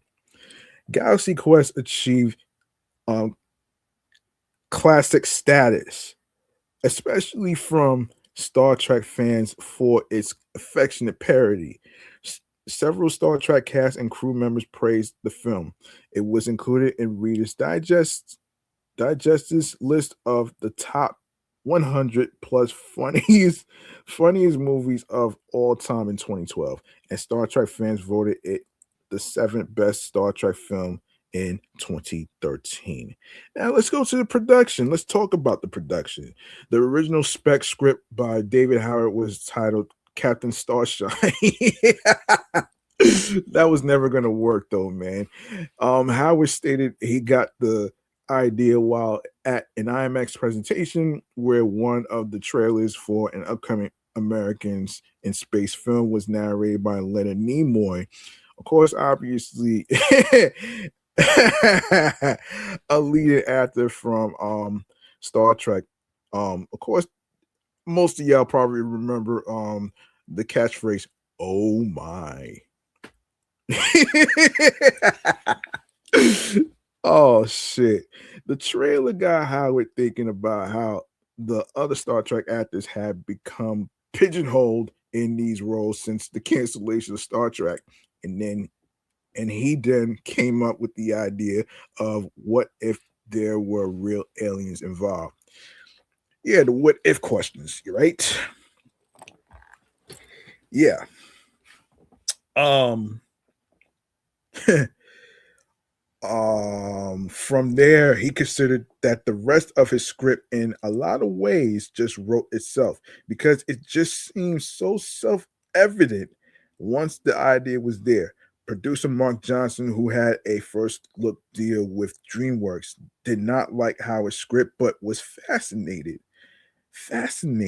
with its concept of space aliens who misconstrue old episodes of a television series as reality. Johnson purchased the script and had Bob Gordon use the concept to create Galaxy Quest. A fan of Star Trek, Gordon was hesitant, believing Galaxy Quest could be a great idea or it could be a terrible idea, and initially turned it down. Gordon, who did not read Captain Starshine until after the film was completed, started from the premise of washed up actors from washed up actors. Oh shit, this is fucking funny, man. Oh man. Yeah, washed up actors from a sci-fi series involved with real extraterrestrials. Gordon's initial drafts added elements of humor to Howard's script, such as the Protector scraping the walls of the space dock when Weber pilots the real ship for the first time. The scene with the chompers leading into the Omega 13 came from Gordon's viewing of the horror film Event Horizon, which I'll be talking about that next. In a few minutes, which featured a rotating tunnel lined with sharp blades leading into the ship's engine room. Gordon became more confident when he completed the scene where um, Naismith confesses to the Thermians, which he felt he nailed. He submitted his first draft to DreamWorks in 1998, and it was immediately greenlit. Johnson wanted Dean Parasite to direct. Parasite had directed another film Johnson produced, um, Home Fries. Home Fries. Yeah. Oh shit. However, DreamWorks favored Harold's Harold Ramis because of his experience and hired him in November 1998. Ramis wanted Alec Baldwin for the lead role, but Baldwin turned it down. Steve Martin and Kevin Kline were also considered, but Kline turned it down for family reasons. Ramis did not agree with the casting of Tim Allen as Jason Naismith, and left the project in February 1999. Parasite took over as director within 3 weeks. Allen said that the version of the film pitched to him by Ramis and Jeffrey Katzenberg felt more like Spaceballs. That's a different movie, son. And that they wanted an action star to do comedy rather than a comedian to do an action film. Sigourney Weaver, who had worked with Ramis on Ghostbusters, said that he also wanted actors who had not appeared in science fiction roles before, a choice she thought odd since veterans of the genre would know what was humorous. After seeing the film, Ramis said he was impressed with Allen's performance.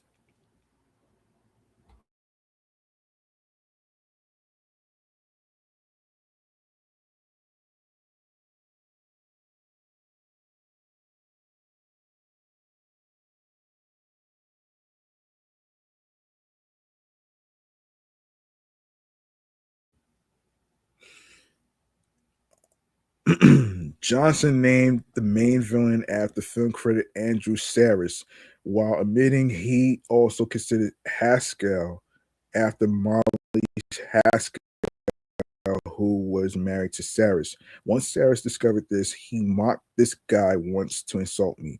Oh, boo hoo. As long as they spelled my name right, I'm okay."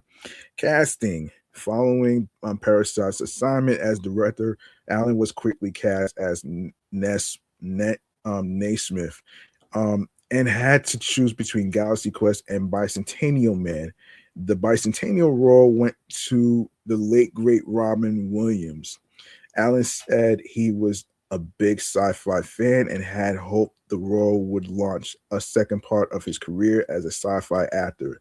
Some of Allen's sci-fi knowledge was put to use during production. For example, when the crew is about to land on an alien planet, Allen brought up the issue of a breathable, hold on, breathable atmosphere with Johnson and Parasite. This became dialogue for Fleegman and K1 in the movie. About his role, Allen said he based his performance more on Yul Brynner's um, uh, Rameses II from the 1956 The Ten Commandments, and less on William Shatner as Captain James Kirk from Star Trek. Alan Rickman was selected to be Alexander Dane, who played the alien Dr. Lazarus. Rickman had been interested in the part not so much for the sci-fi elements, but because of the humor. He said, "I love comedy almost more than anything."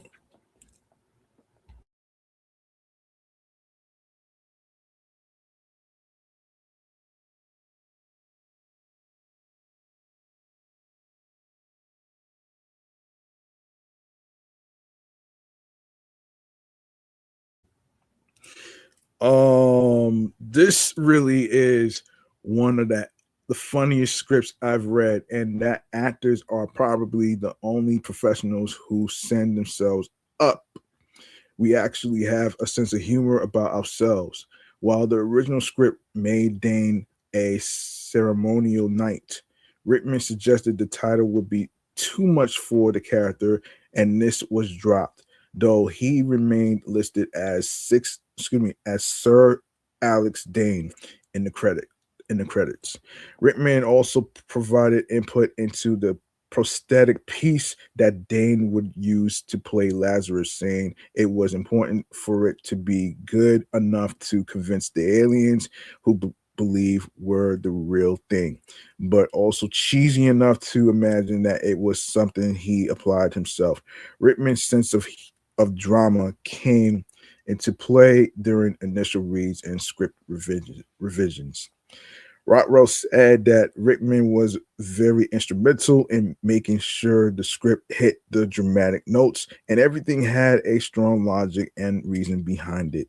The scene where Dane as Dr. Lazarus gives a final powerfully emotional speech to um Quellick, played by Patrick Breen, use Rickman's sense of drama, according to Rockwell. Dr. Lazarus' catchphrase by Grab Grabthar's hammer was written as a temp line in Gordon's script.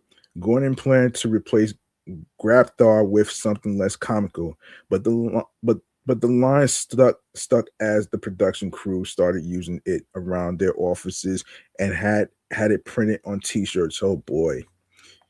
Weaver had loved the script since her first read when Ramis was the director, stating that great sort of Wizard of Oz story of these people feeling so incomplete in the beginning, and then during the course of this adventure, they come out almost like the heroes they pretended to be in the first place. She particularly loved the part of Madison.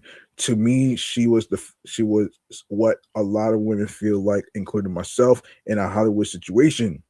In addition, she had long wanted to work with both Allen and Rickman. Once Parasite replaced Ramis, Weaver lobbied Parasite to cast her, insisting that Madison needed to be blonde and have large breasts to capture the humor of a sci-fi production. She was surprised when she got the role. Weaver said that this role, excuse me, given some of her personal insecurities, was closer to telling the truth about myself in science fiction compared to her performance as Ripley in the Alien films.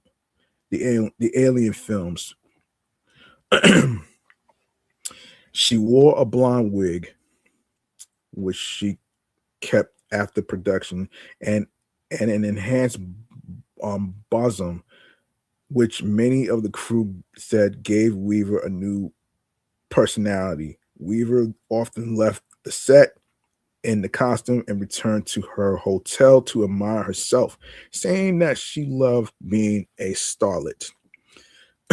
Tony Shalhoub originally auditioned for Guy Fleegman until Sam Rockwell was cast. Shalhoub was cast as Fred Kwan and worked with Parasite to develop the character. Kwan was loosely based on David Carradine, who was a non-Asian in an Asian role in the television series Kung Fu. Additionally, it was rumored that Carradine frequently acted while under the influence of drugs. Although Shahub could not overtly portray a stoner in a PG-13 film, he insisted that Kwan should play. he he insisted that Kwan should always be known eating to subtly reference the stoner stereotype. Rockwell, who wanted to develop a more serious dramatic acting career, initially considered declining the role after he was cast. He eventually recognized that several successful dramatic actors had done comedy roles early on, and fellow actor Kevin Spacey persuaded him to take the part. He was the last of the main actors to be cast. Rockwell fashioned Fleegman after cowardly characters from other films such as John Turturro's Bernie in Miller's Crossing, Bill Paxton's Private Hudson in Aliens, and Michael Keaton's Blaze in Night Shift. Rockwell drank a lot of coffee before certain scenes to help create the overexcitement and jitters associated with the character. Rockwell's character name, Guy Fleegman, is a homage to Guy Vardaman, a little known actor who worked extensively on Star Trek either as a stand in or in bit roles. Rockwell and Shahub improvised some dialogue to contrast Fleegman as an alarmist, while Kwan was always nonchalant.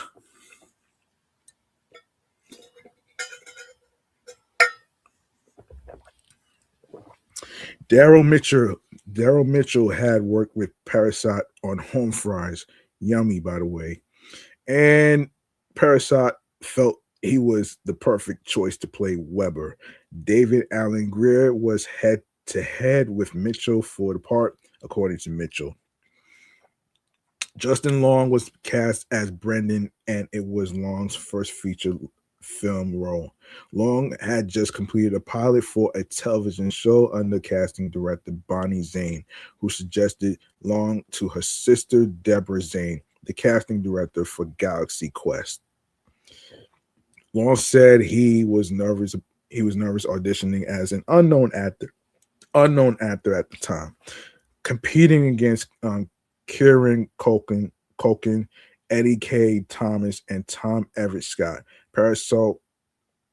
Parasite had given Long a copy of Trekkies, a film about the Star Trek fandom, to help prepare for the character.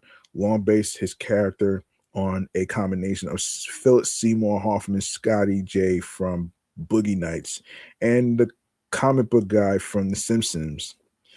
Paul Rudd auditioned for a role. One of the first Thermians to audition was Enrico Colantoni. Colantoni loved the script and spent time before his audition developing the behavior he thought the Thermians should have. Parasite said that at the end of Colantoni's read, the actor offered a possible role for the Thermians. Parasite immediately loved the voice and used it to establish the nature of the Thermians for the rest of the casting process. Colantoni led how the Thermians would act, which he called happy Jehovah's Witnesses, taking everything in with love and acceptance. Other actors cast as Thermians included Jed Reeves and Rainn Wilson. According to Deborah Zane, they had a difficult time finding an actress to play a Thermian. Ultimately, Zane was so impressed with Missy Pyle's audition that she sent the casting tape directly to Parasite with a note stating, "If this is not um Lalieri, I will resign from the CSA." Steven Spielberg, also impressed by Pyle, and on set for a day suggested Laliari's role to be expanded, which developed into the romance with Quan. Jennifer Coolidge also auditioned for the role. Actors cast as Thermians went to alien school to learn how to move and talk, since they were basically giant calamari hiding in human space in human shape. Excuse me, according to Parasite. The walk was inspired by how the marionettes were articulated in the series Fireball XL5. Other idiosyncrasies were developed by the actors during this training, and several of their lines came out of improvisations. No, excuse me, improvisations. Wilson's role as Link was to have been larger in the film, but the actor was double booked for an NBC pilot in New York City. He received a crash course on how to act like a Thermian from Colin Tony, Reeves, and Pyle, but still was nervous around the A-list actors leading the cast. Wilson said that a deleted scene involving Link released with the film's home media was wisely cut given how nervous he was, flubbing his lines several times. Oh boy. Wow. Yeah, so all right, so let's go to the reception. Let's go to the reception here. On the review aggregator website Rotten Tomatoes, 90% of 132 critics reviews are positive with an average rating of 7.3 out of 10. The website's consensus reads intelligent and humorous satire with an excellent cast, no previous Trekkie knowledge needed to enjoy this one. Metacritic, which uses a weighted average, assigned the film a score of 70 out of 100 based on 28 critics, indicating generally favorable reviews. Critics praised it both as a parody of Star Trek and as a comedy film of its own. The New York Times' um, Lawrence Van um, Gelder, however you pronounce it, called it an amiable comedy that simultaneously manages to spoof these popular futuristic space adventures and replicate the very elements that have made them so durable. Roger Ebert, writing for the Chicago Sun-Times, praised the ability of the film to spoof the illogic of the TV show. Amy Taubin of The Village Voice offered a lukewarm review, noting that the many 8 to 11-year-olds in the audience seemed completely enthralled. Enthralled. Joe Layden of Variety said that Galaxy Quest remains light and bright as it races along and never turns nasty or mean spirited as it satirizes and the cliches and classics of Star Trek. Retrospective reviews for Galaxy Quest have been positive. Esquire's Matt Miller said in 2019 the film absolutely holds up as one of the best sci-fi satires ever made, one that challenges our obsession with massive Hollywood franchises, the nature of fandom, and some of the more problematic cliches of the genre, but it does so with a self-aware empathy that makes it an enduring and lasting entry in not only science fiction but American film as a whole. Writer director excuse me, David Mamet, in his book Bambi versus Godzilla, on the nature, purpose, and practice of the movie business, included Galaxy Quest in a list of four perfect films, along with The Godfather, A Place in the Sun, and God's Worth.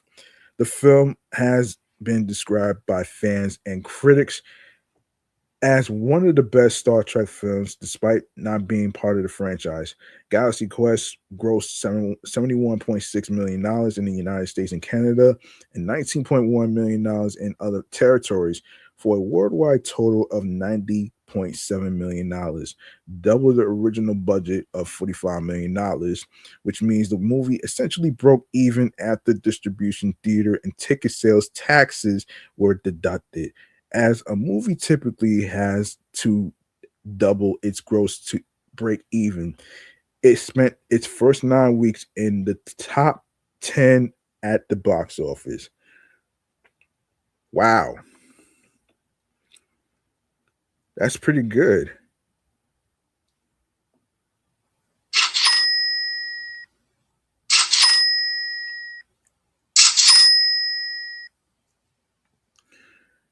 All right, so Dean Parasite won the Amsterdam Fantastic Film Festival Silver Screen Award.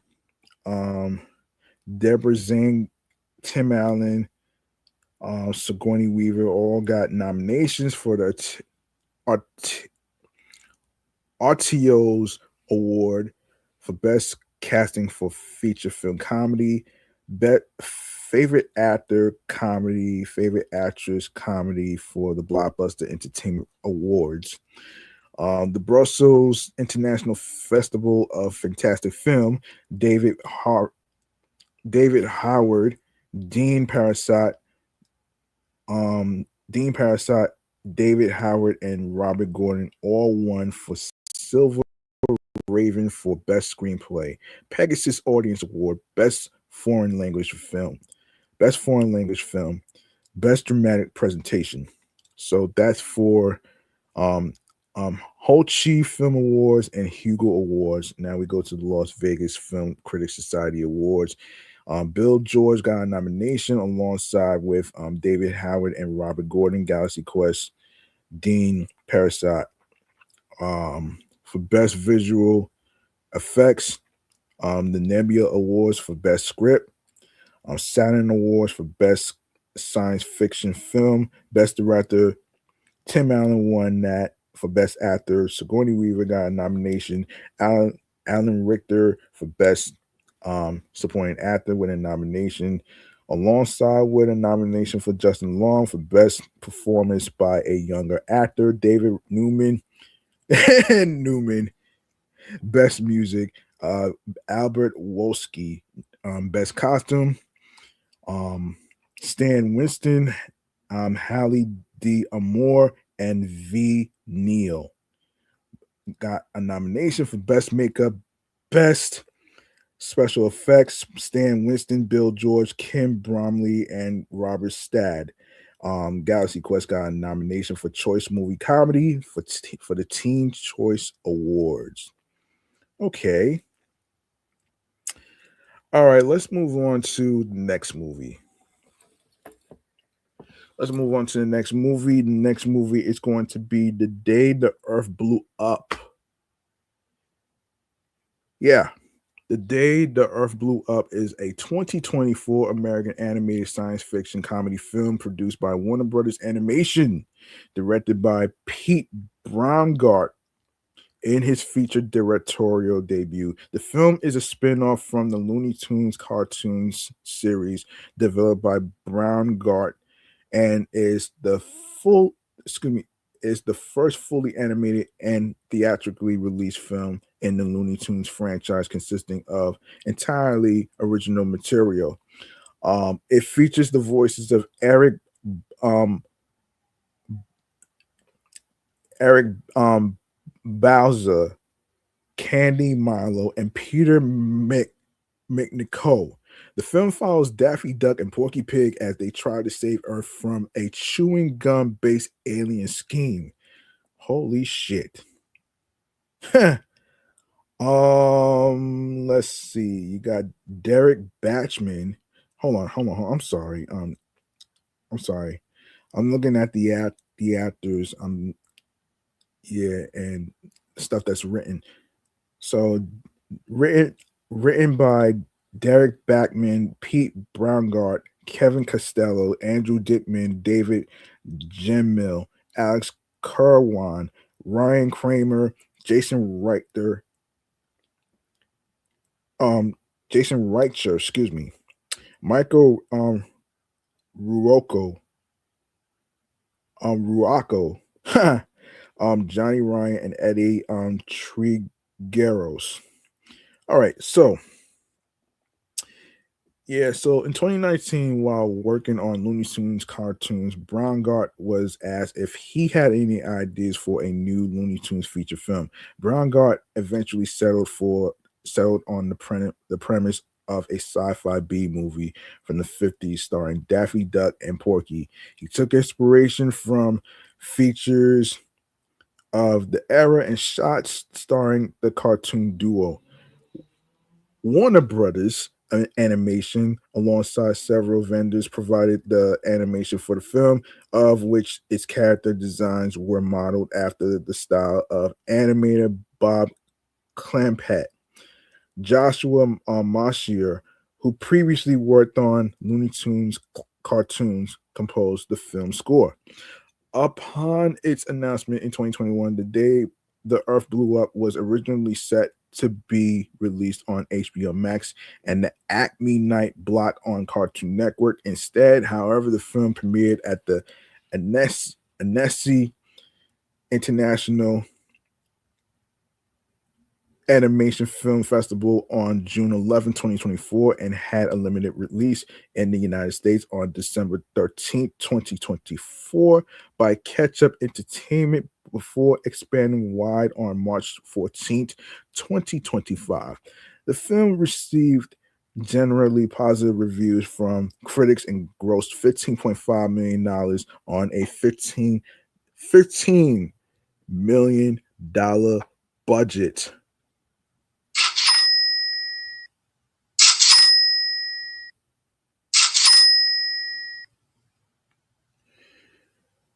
All right, let's go over the voice cast, man. All right, let's go over the voice cast. Eric Bowser as Daffy Duck and Porky Pig, Candy Milo as Petunia Pig, an old lady, Peter McNicol as the Invader, Fred Tatasciore as Farmer Jim, the scientist, Lorraine Newman. Oh shit.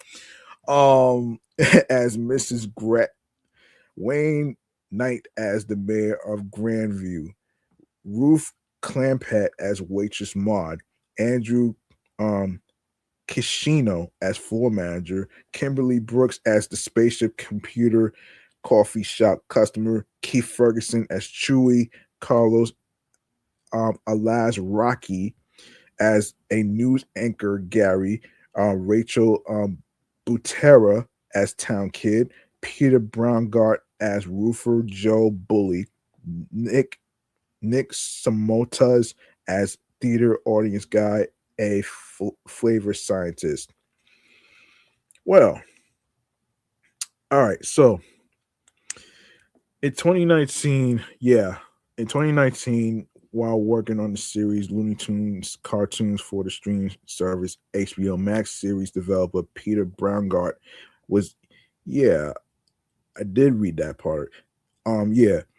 Was asked if he had any ideas for a new Looney Tunes feature film. After considering several genre settings, Browngart eventually settled on the premise of a sci-fi B movie from the 50s in the vein of films such as Invasion of the Body Snatchers, 1956, and The Day the Earth Stood Still. He also knew he wanted the film to center on Daffy Duck and Porky Pig, acknowledging the characters' previous appearances together in the science fiction theme Merry Melodies short films Duck Dodgers and Rocket Squad. Both came out in 1953 and 1956. In September 2021, it was reported that a film based on the Looney Tunes cartoon series was in development at Warner Brothers Animation, focusing on Daffy Duck and Porky Pig. Kevin Costello, who previously wrote Warner Animation Group's Tom and Jerry, released early that year, was announced as the writer, and Gart serving as an executive producer and director. In addition to Costello and Brown-Gart, 9 storyboard artists worked on the screenplay and ultimately received writing credit. Eric Bauza voices Daffy and Porky, replacing Bob Bergen for the latter character. Candy Milo replaced Laura Jill Miller as Petunia Pig. Additional starring cast members include Peter McNicol, Fred Tatasciore, and Lorraine Newman, and Wayne Knight. Animation and music, Warner Brothers Animation, Tonic DNA, Powerhouse Animation, and Snipple Animation worked on the film with Titmouse Incorporated, providing animation for one sequence. The characters' designs were modeled after the style of Looney Tunes animator Bob Clampett, while the design for the Invader, the film's antagonist, was inspired by Invasion of the Saucermen, 1957. Joshua Mashier, who previously worked on Looney Tunes cartoons, composed the film score. Mashier enjoyed working with Brown-Gart on the project as the director was supportive of his creative choices. Mashier was tasked with translating the sound of the classic Looney Tunes shorts to a modern cinematic presentation and exploring the relationship of Daffy and Porky in the themes. The 80-minute score was recorded in Los Angeles with a full orchestra. The soundtrack album was released digitally by Water Tower Music on March 14, 2025, and on vinyl by Enjoy the Ride Records, plus popular songs including Chewy Chewy by Ohio Express, Everything I Do It For You by Bryan Adams, and more are used in the film. All right, the reception. The Day the Earth Blew Up, a Looney Tunes movie, grossed $8.9 million in the United States and Canada and $6.6 million in other territories for a worldwide total of $15.5 million. In the United States and Canada, the film expanded wide alongside Black Bag, Opus, The Last Supper, and Novocaine, and was projected to gross around $3 million from 2,827 theaters. During the weekend, it met those projections, grossing $3.2 million. Critical response on the review aggregator website Rotten Tomatoes, 86% of 111 critics' reviews are positive. The website's consensus reads, restoring much of Looney Tunes' quintessential charm with a Daffy dose of high energy and inventive gags. The Day the Earth Blew Up goes to show that these iconic characters remain evergreen fun. Metacritic, which uses a weighted average, assigned the film a score of 68 out of 100 based on 19 critics, indicating generally favorable reviews. Audiences polled by CinemaScore gave the film an average grade of B+ on an A+ to F scale, while those surveyed by PostTrack gave it an 89% overall positive score, with 72% saying they would definitely recommend it. Peter DeBruge of Variety praised the film for its comedy and emotional core, and felt that the entire project was crafted with love and a genuine respect for the franchise. Raphael Montemayor of IGN awarded the film a 9 out of 10 star rating. He praised its comedy, emotional core, animation, and Bowser's voice performances, and referred to it as one of the funniest movies of the year. And of course, last but not least, Event Horizon. That's another bust movie ad that I've seen.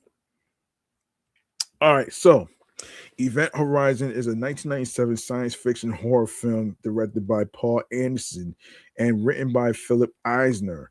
It stars Lawrence Fishburne, Sam Neill, Kathleen Quinlan, and Jolie Richardson. The film follows a crew of astronauts in the year 2047 who are sent on a rescue mission after the Event Horizon. A spaceship that went missing 7 years earlier spontaneously reappears in orbit around Neptune. Interesting. Interesting. That's also provided by Paramount Pictures. Yes. Damn, that movie didn't do good. That's crazy. Yeah, the film had a troubled production with filming and editing rushed by Paramount Pictures when the projected release date of Titanic has changed. The original 130-minute cut of the film was heavily edited by the studio's demand, much to Anderson's consternation.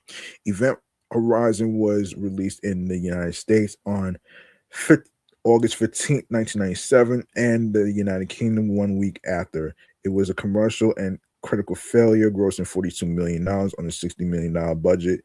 However, it sold well on home video. Its initial DVD release sold so well that Paramount contacted Anderson to begin working on a restoration of the deleted footage, but it had been either lost or destroyed.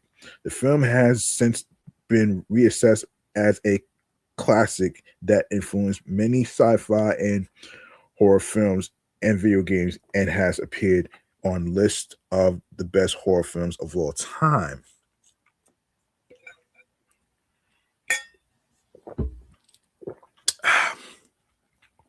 In 2025, Event Horizon Dark Descent, a comic book prequel series, began being published by IDW Publishing in 2022.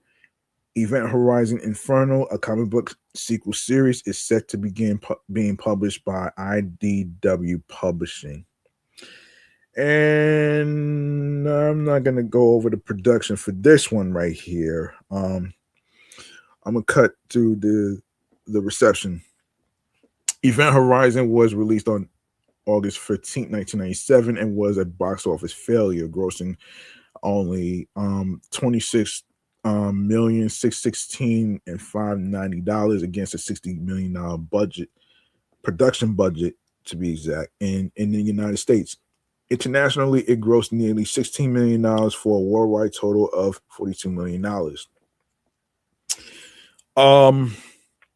Critical response on a review aggregator Rotten Tomatoes. Event Horizon holds an approval rating of 36% based on 96 reviews and an average rating of 5.2 out of 10. Its consensus reads, despite a strong opening that promises sci-fi thrills, Event Horizon quickly dissolves into an exercise of style over substance, whose flashy effects and gratuitous gore fail to mask its over-reliance on horror cliches.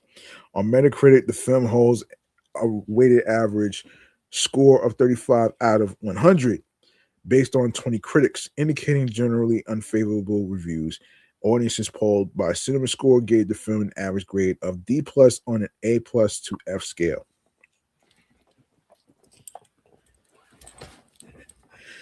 Roger Ebert gave the film 2 out of 4 stars, commending its atmosphere and noting the opening portion as particularly well crafted.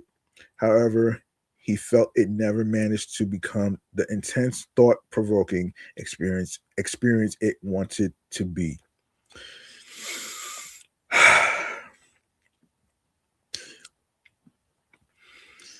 The Washington Post critic Stephen hold on.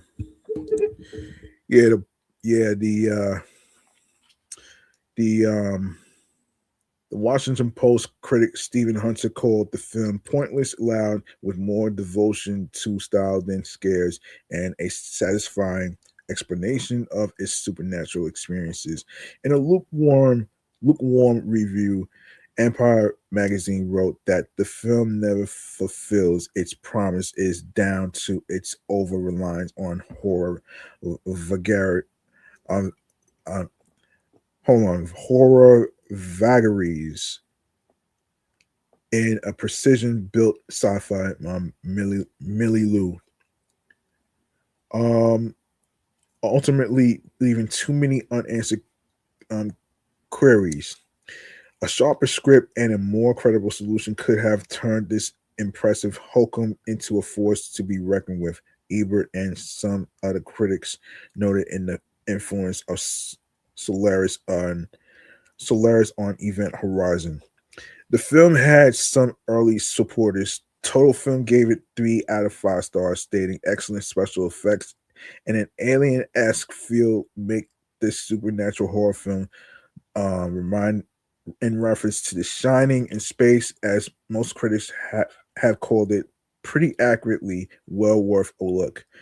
Owen Gleiberman gave it a B minus, stating just when you've written off this deep space nightmare as a late summer melange of Alien, Fantastic Voyage, The Shining, and a dozen more forgettable otherworldly thrillers, it unleashes some of the most unsettling horror imagery in years. Whereas Time Out magazine mentioned that despite its shortcomings, this is never dull. Never dull. And the movie avoids alien space monster cliches brilliantly, and the soundtrack contains more of the boo effects than I've heard since Halloween. Yeah, ever since hold on, I'm sorry. In the years since its release, Event Horizon has developed a classic following and has been referenced in other works of popular culture. In 2022, retrospectives for the 25th anniversary of its release, IGN noted its impact on other media such as the Dead Space video game series. And Rotten Tomatoes wrote that its unforgettable imagery, standout cast, and escalating thrills have made it a celebrated classic for horror aficionados. Total Film said the film has been cemented in pop culture history as both a classic and vital addition to the sci-fi horror subgenre. Um, Collider called it a grand, ambitious vision that tries to marry elements from the Alien films with spiritual depth. It doesn't quite pull all of it together, but where the pieces do fit, work better than expected. A film aiming for A plus that is content with its B grade. So yes, Event Horizon is indeed worthy of its re-evaluation. Forbes described it as Anderson's nightmarish epic, while Fangoria's Scott Wampler said that this was Anderson's best film. Of the film's reevaluation, Anderson said, it's finally got the reaction now that I was hoping it would get 25 years ago. In 2024, Variety named Event Horizon as the 94th best horror film of all time. Let's see. The scene in the film where Weir illustrates how wormholes work with a pen and paper was replicated in Christopher Nolan's Interstellar 2014. Commotion arose online in 2020 among fans praising Sam Neill's influence on the costume design of the Australian astronaut whom he portrayed. In the film, the Australian flag patch worn by the astronaut features the Australian Aboriginal flag instead of the Union Jack as its canton. This had been Neill's suggestion. Neil thought the flag might have been changed by 2047, the year in which the film was set. Let's see. Yeah. Yeah. Yeah, I don't know what's going. Well, all right. Let me move on to the next one right here, man, and go to some TV stuff right here.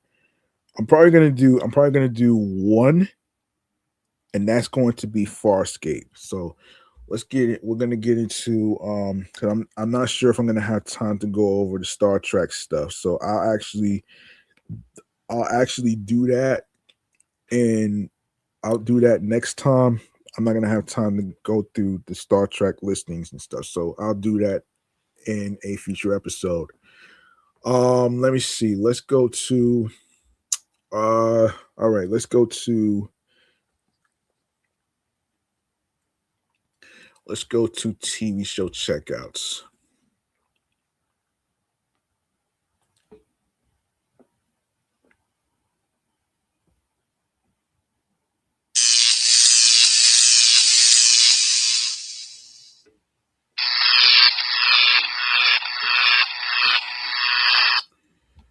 All right. One of the TV shows that I used to watch is called Farscape. And for those of you who may not know what Farscape is a science fiction television series conceived by Rock S. O'Bannon and co-produced by the Jim Henson Company and Hallmark Entertainment, originally for the Nine Network. It premiered in North America on the Sci-Fi Channel's Sci-Fi Friday segment on March 19th, 1999 at 8 p.m. Eastern as the network's anchor series. The Jim Henson Company is credited with the many alien looks, makeup, and prosthetics. Two regular characters on the show, the animatronic, the animatronic puppets, Rigel and Pilot, were entirely Henson creature shop creations. So this features Ben Browder, Claudia Black, Virginia Hay, Anthony Simcoe, Gigi um, Edgley, Paul Goddard, Lonnie Tupu, Wayne Pygram, Jonathan Hardy, Tammy McIntosh, Ray Lee Hill, and Melissa Jaffer. So it did 4 seasons. Okay. It did 4 seasons. All right. That's not bad. Although the series was planned for 5 seasons, it was abruptly canceled after production had ended on its fourth season, thus finishing the series on a cliffhanger. Co-producer Brian Hansen later secured the rights to Farscape, paving the way for a 3-hour miniseries, Farscape: The Peacekeeper Wars, which Hansen himself directed. In 2007, it was announced that the creator was returning for a web series, though production has been repeatedly delayed. In December 2008, a comic book miniseries was released in continuity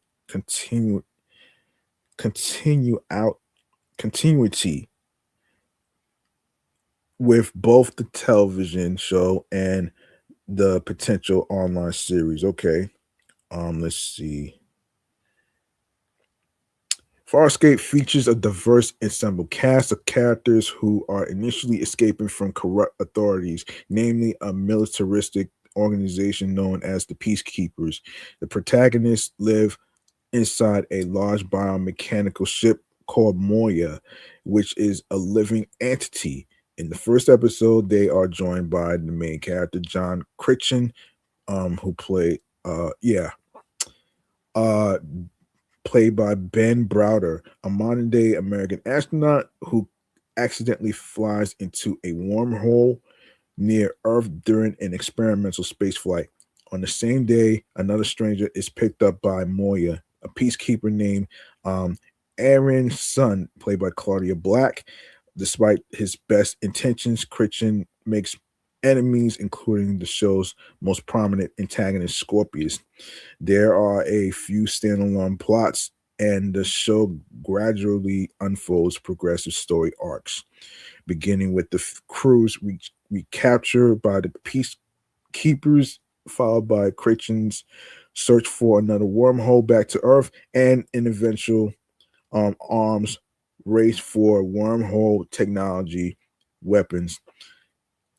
Secondary arcs explore how the characters change through their influences and adventures together. Most notably, Christian's obsession with wormhole technology, his relationship with Aaron, and the neural clone of Scorpius and his brain that haunts him. All right. Yeah, the series was originally conceived in the early 1990s by Rock S. O'Bannon and Brian Hansen under the title Space Chase. The series is told in a serialized format, with each episode involving a self-contained storyline while contributing to a larger storyline. Nearly the entire cast originates from Australia and New Zealand, except for American actor Ben Browder. Farscape's characters frequently make use of slang such as frail, dren, and hasmana as the substitute for English explicitives. Farscape first ran on the Australian TV Channel 9 network and in the US on the Sci Fi Channel, and then on the YTV channel on the BBC Two in the United States. Excuse me, in the United Kingdom. The series' original broadcast on Sci Fi was noted for its erratic scheduling, with hiatuses lasting months, often occurring mid season. For example, the final four episodes of season one aired beginning in January 2000, nearly 4 months after the broadcast of the preceding episode. The final four episodes of season three were separated from the rest of the season by a gap of more than 6 months. All right, so let's get to the reception here. So awards and distinctions between 2000 and 2002. Farscape won 3 Saturn Awards for Best Syndicated Cable TV Series and one of the Best Actor. Browder. Uh, Additionally, in 1999, it received nominations for Best TV Actress, Claudia Black, and Saturn Award for Best Supporting Actress on TV, Virginia Hay. In 2002, it received nominations for Best TV Actress, Black, um, Best Supporting TV Actor, Anthony Simcoe, and Best Supporting TV Actress, Ed, hold on, Gigi Edgley. On July 14th, 2005, Farscape The Peacekeeper Awards received a Primetime Emmy nomination for Outstanding Special Visual Effects for a miniseries, movie, or a special. In 2004 and 2007, Farscape was ranked number 4 on TV Guide's TV Classic Shows Ever. In 2012, Entertainment Weekly listed the show at number 22 in the 25 best cult. Oh my gosh, man. Oh my gosh. Anyway, 25 best cult classic TV shows from the past 25 years, calling it one of the trippiest space sagas ever, with portions of some episodes taking place in Christian's subconscious and remarking before Battlestar Galactica popularized frack as geek slang. There was Farscape's very liberal use of frail. Empire Online ranked it number 45 of the 50 greatest TV shows of all time in February 2013. In September 2002, the Sci-Fi Channel, then owned by Vivendi Universal, opted to withdraw its funding of the fifth season, canceling the show just before the first half of the fourth season finished airing. The Sci-Fi Channel concluded that the series was too expensive to renew, as ratings had declined during the fourth season. Furthermore, the Jim Henson Company had been acquired by EMTV and Merchandising AG in 2000, and by 2002, they were experiencing significant financial difficulties. According to the DVD featurette, Save Farscape, Hanson Camper and Ben Browder announced the cancellation during an online chat with fans, and within hours, fans had mounted a campaign to restore the show or transfer it to another network. Early, yeah, early plans to scrap the sets after production were postponed after news of the cancellation broke, partly as a result of the fan campaign. The sets were put in storage pending a possible future revival of the show. Cartoonist Bill Amann, creator of the syndicated comic strip Foxtrot, addressed the series cancellation in an October 8th, 2002 strip, wherein the character Jason Fox petitioned to have the Sci-Fi Channel renew Farscape. Soon after the strip ran, Amann remarked that it generated more emails from readers than anything else I've done in the past. I've had no idea that so many people own computers. Even I shudder to think what the mailboxes at the Sci-Fi Channel must be like these days. And the 2010 DVD release of the series on A&E Home Video includes footage of producer David Kemper addressing the cast on the final day of shooting, in which he read a draft of a column for TV Guide by critic Matt Roush, who wrote that, in his opinion, the premature cancellation of Farscape will be looked upon by future generations in the same light as science fiction fans looked upon NBC's cancellation of the original Star Trek in 1969. Oh boy, that's crazy, man. All right, so yeah. Yeah, so Farscape's cancellation received considerable notice by news media thanks to the attention generated by the fan campaign. Various financial backers in Europe offered their support to Brian Hansen. And in 2004, the Jim Henson Company produced a 3-hour miniseries to wrap up the series storyline entitled Farscape: The Peacekeeper Wars. All right. All right. Like I said, I'm going to save the Star Trek TV stuff for another time. Because I'm not going to be able to cover that. So, instead of doing that, let me see. What in the hell? Yes, I said I was going to talk about the MLB. Hang on a second. I said I was going to talk about the MLB game, actually, the show. So let's talk about that. Whatever I don't get a chance to talk about in the video game segment, I will save that for another episode. So don't you worry. Don't you worry here. I'm trying to think. Hold on a second. Let me do this. Let's do this. I know Nightcap is on right now. Let's just do this. No, Nightcap is on right now, so just do this real quick.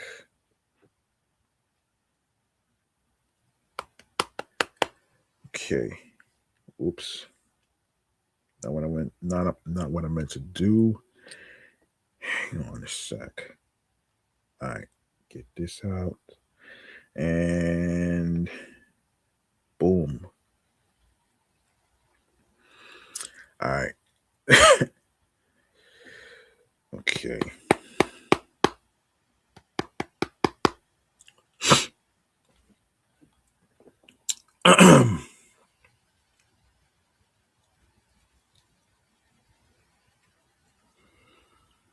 And okay.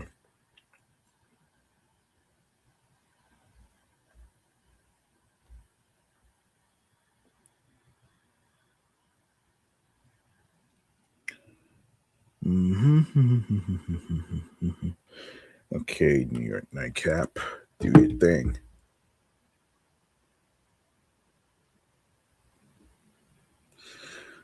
All right, let's get into this one particular thing that I wanted to talk about, which is hang on a second here.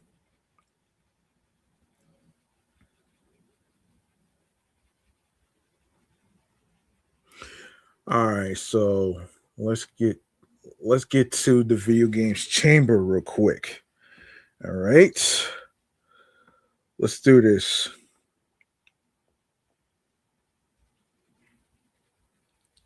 Hold on, wait a minute here. Okay, boom. Let's get to it.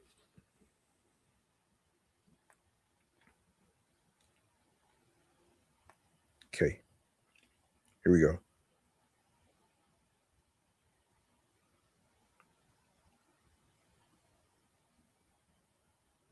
Damn.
I'll be back.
Sorry about that, folks. I had to go use the bathroom real quick.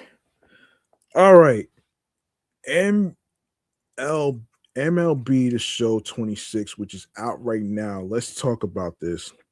According to Games Radar, re- of course, redeeming codes for MLB The Show 26 will unlock various random card packs, but you need to claim them via the website. All right, MLB The Show codes can help you to build up your team by unlocking packs that contain random cards for new players and other upgrades, much like blind bag trading cards in real life. What you'll actually pull from these free packs is completely random, but if luck is on your side, then you may just add some top tier players to your roster. You can't claim these promos in game as they can only be used through the official website.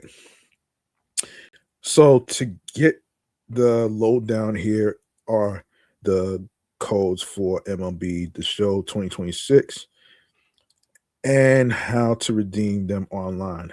All right, let's see. Okay. Um so hold on. So the following MLB The Show 26 codes can be claimed for packs. Lock Locked On fan giveaway pack, John Boy Media fan giveaway pack. We're still in the launch period, but there are already a couple of MLB The Show 26 codes available. Each of these will provide you with a fan giveaway pack containing random cards to help bolster your team. Though that does mean we can't guarantee what rewards you'll receive when you open them. Okay, so let me see. So yeah. Um did they say what game? Okay, so hold on. Did they say any of the Okay, did they say anything about which game system is on? Let me take a look here. Let me take a look.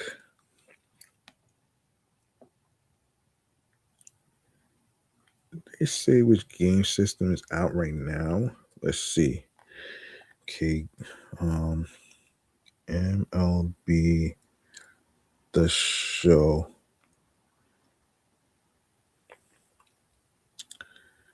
26 release date. Yeah.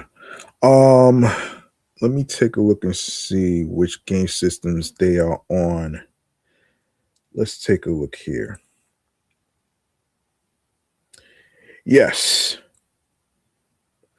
So it came. So the MLB The Show 26 recently came out actually with new trailers showing off gameplay and more. Furthermore, developer San Diego studio unveiled the game's cover, which features New York Yankees star Aaron Judge. MLB The Show 26 brings the gameplay experience we're all familiar with, but with new improvements across the board. Yeah, so it's out right now actually. So let me just it's out right now. It's out right now actually. So yeah, it's on PlayStation 5, Xbox Series, and Nintendo Switch. So the standard edition is $69.99. Gold Choice Pack, five the show pack, digital deluxe edition, $99.99. Gold Choice Pack up to 4 days early access, 20 the show pack, two WBC choice packs, one legend choice pack, one WBC uniform pack, one equipment pack, double daily rewards, one cover athlete bat skin pack, 20K stubs. Okay, so the gameplay of MLB The Show 2026 offers the same gameplay experience fans have come to expect from the series over the years.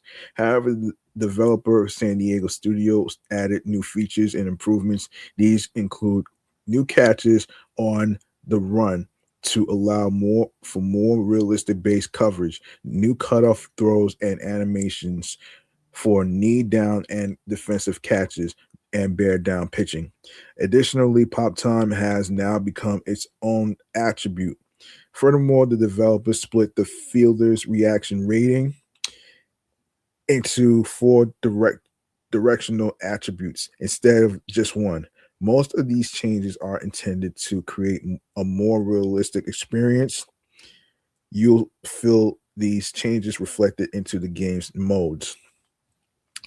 Speaking of those modes, let's see what's coming back this year. Franchise obviously comes back to MLB The Show 26 with a revamped front office experience. For those new to the series, franchise allows you to control your favorite baseball teams and to lead to them glory over the multitude of seasons. This includes an expanded trade hub, improved logic for lineups and rotations, and more.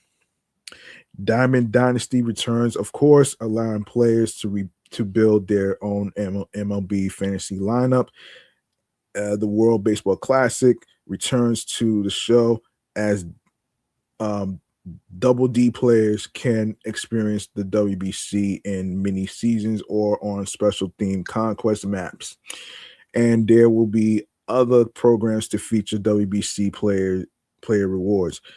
Okay, so the story while franchise could technically be considered a story mode. Road to the Show is the game's premier player career mode. It allows you to live out the career of a player from their early days to their MLB career. So this is the MLB The Show 26 story. The college experience has expanded in RTTS with 11 new colleges to choose from. This includes schools like North Carolina and Oregon State. Build up your resume as your team tries to win the NCAA Men's College World Series. There's also more control in your pro career than ever before. You can request trades and position changes as well as help the team make big decisions. And now you need to unlock your perks, which can be upgraded over time. Fortunately, the devs added a new perk menu to make things simple and quick to grasp. RTTS also brings new simulation options determined by your players' OVR and simulated games. However, you'll never miss big moments as the game will notify you when something important is about to happen. Overall, that includes everything we know about the MLB The Show 2026 release date, gameplay, and trailer. We look forward to experiencing the next title in the series from developer San Diego Studios. And of course, it's already in March, so we'll see you at the ball game when the action begins this March, which we are in right now. And yes, don't forget that the regular season of the New York Mets starts March 26th, which is a Thursday at 1:15 p.m. on SNY. And if you plan on going to the ballpark, make sure you go get your tickets at MLB.com. And also, if you are looking for last minute tickets, you can go to SeatGeek.com, and you can also use Wardy's promo Wardy10 to get your tickets to Citi Field. All right, I'm about to wrap up right here, man. I've been on here long enough. Although I actually am going to hold off on the Star Trek TV shows and everything else for another time because I got to get out of here. It's getting a little late. It's past 11 o'clock. So how about we get up out of here and wrap up with this? Hold on 1 second.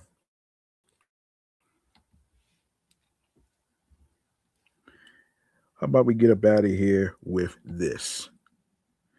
Stream choices on the go. All right. Let's do this.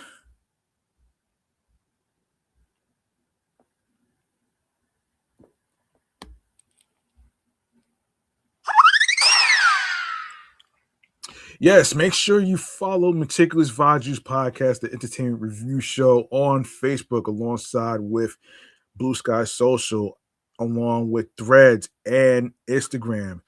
And of course, the same goes for my other podcast shows that I do, which is my sports edition show, Excellent Fun Vibrant Talks podcast. I just recorded episode 119. It'll be dropped tomorrow on streaming platforms, so turn those notifications on so you'll be notified on when the episode will be posted.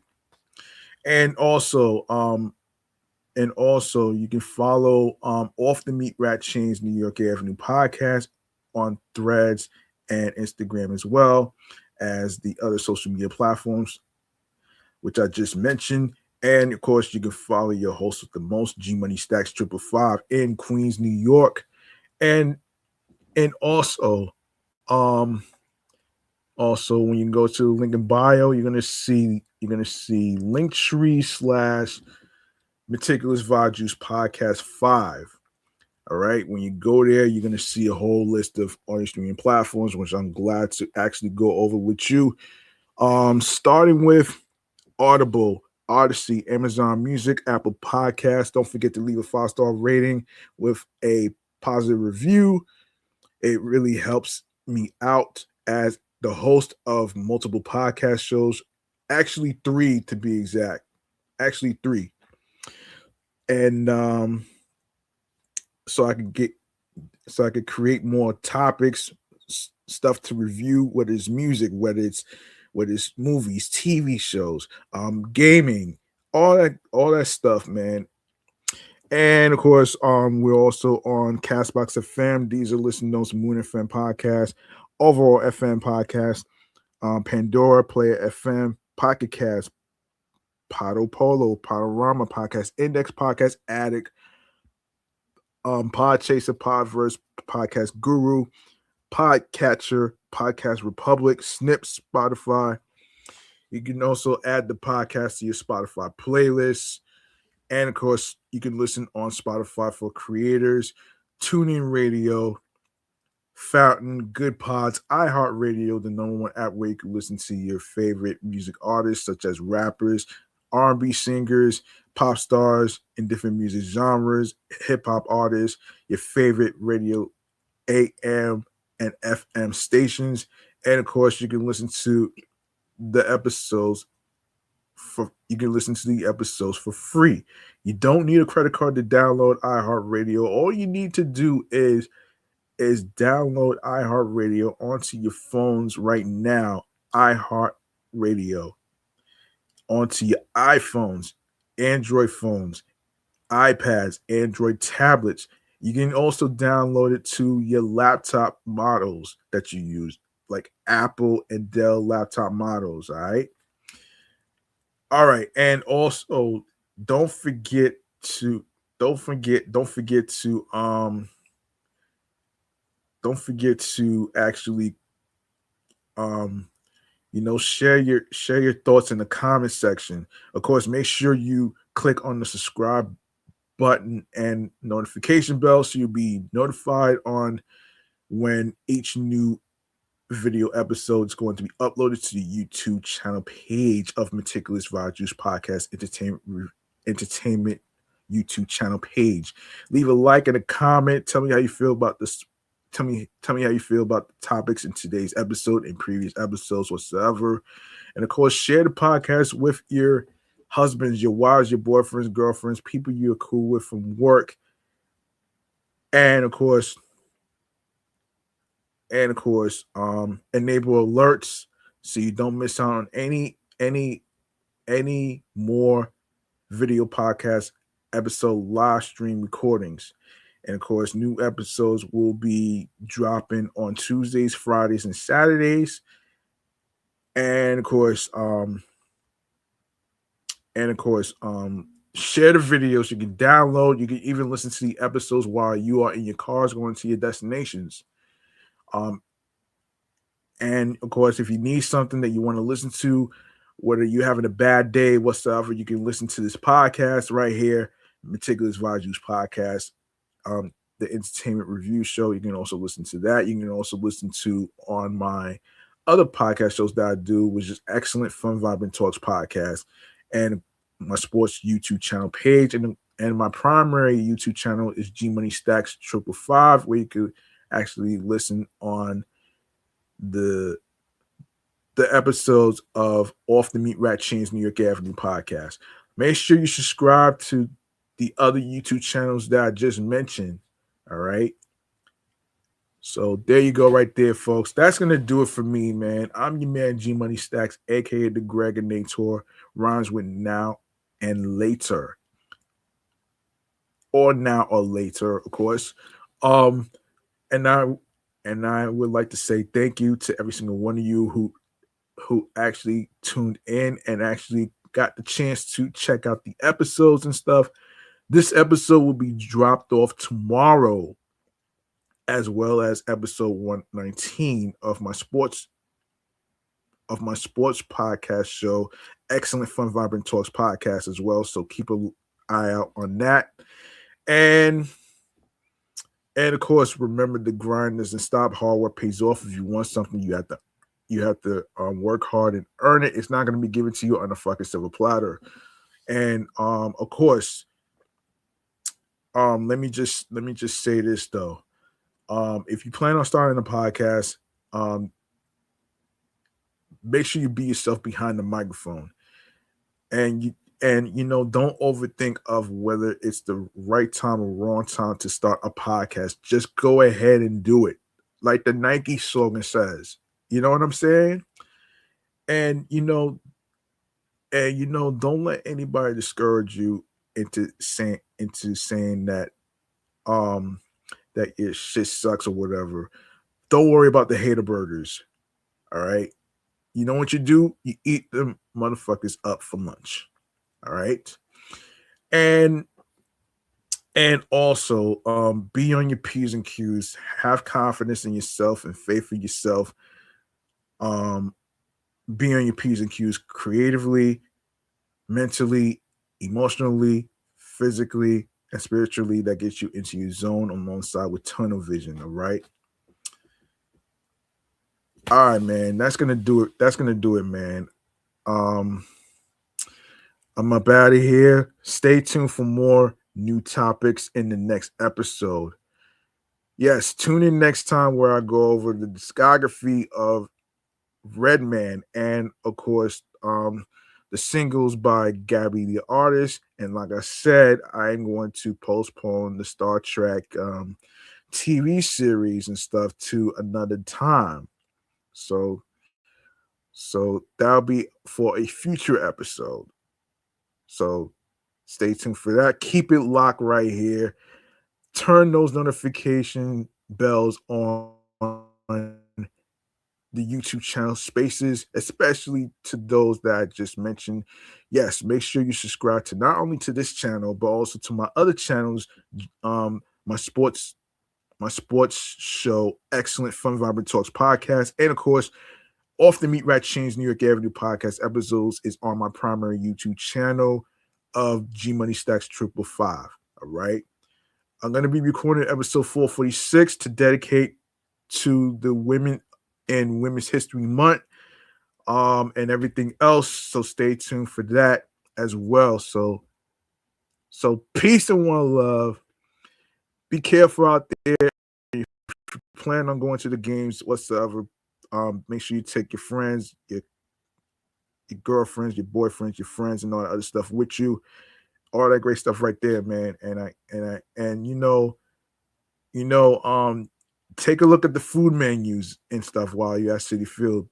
City Field has like the best foods whatsoever. I'm going to cover that on my sports show, Excellent Fun Vibrant Talks podcast. Make sure you stay tuned for that as well. So, peace and one love. In the words of Ken Stars, have a good night, everybody.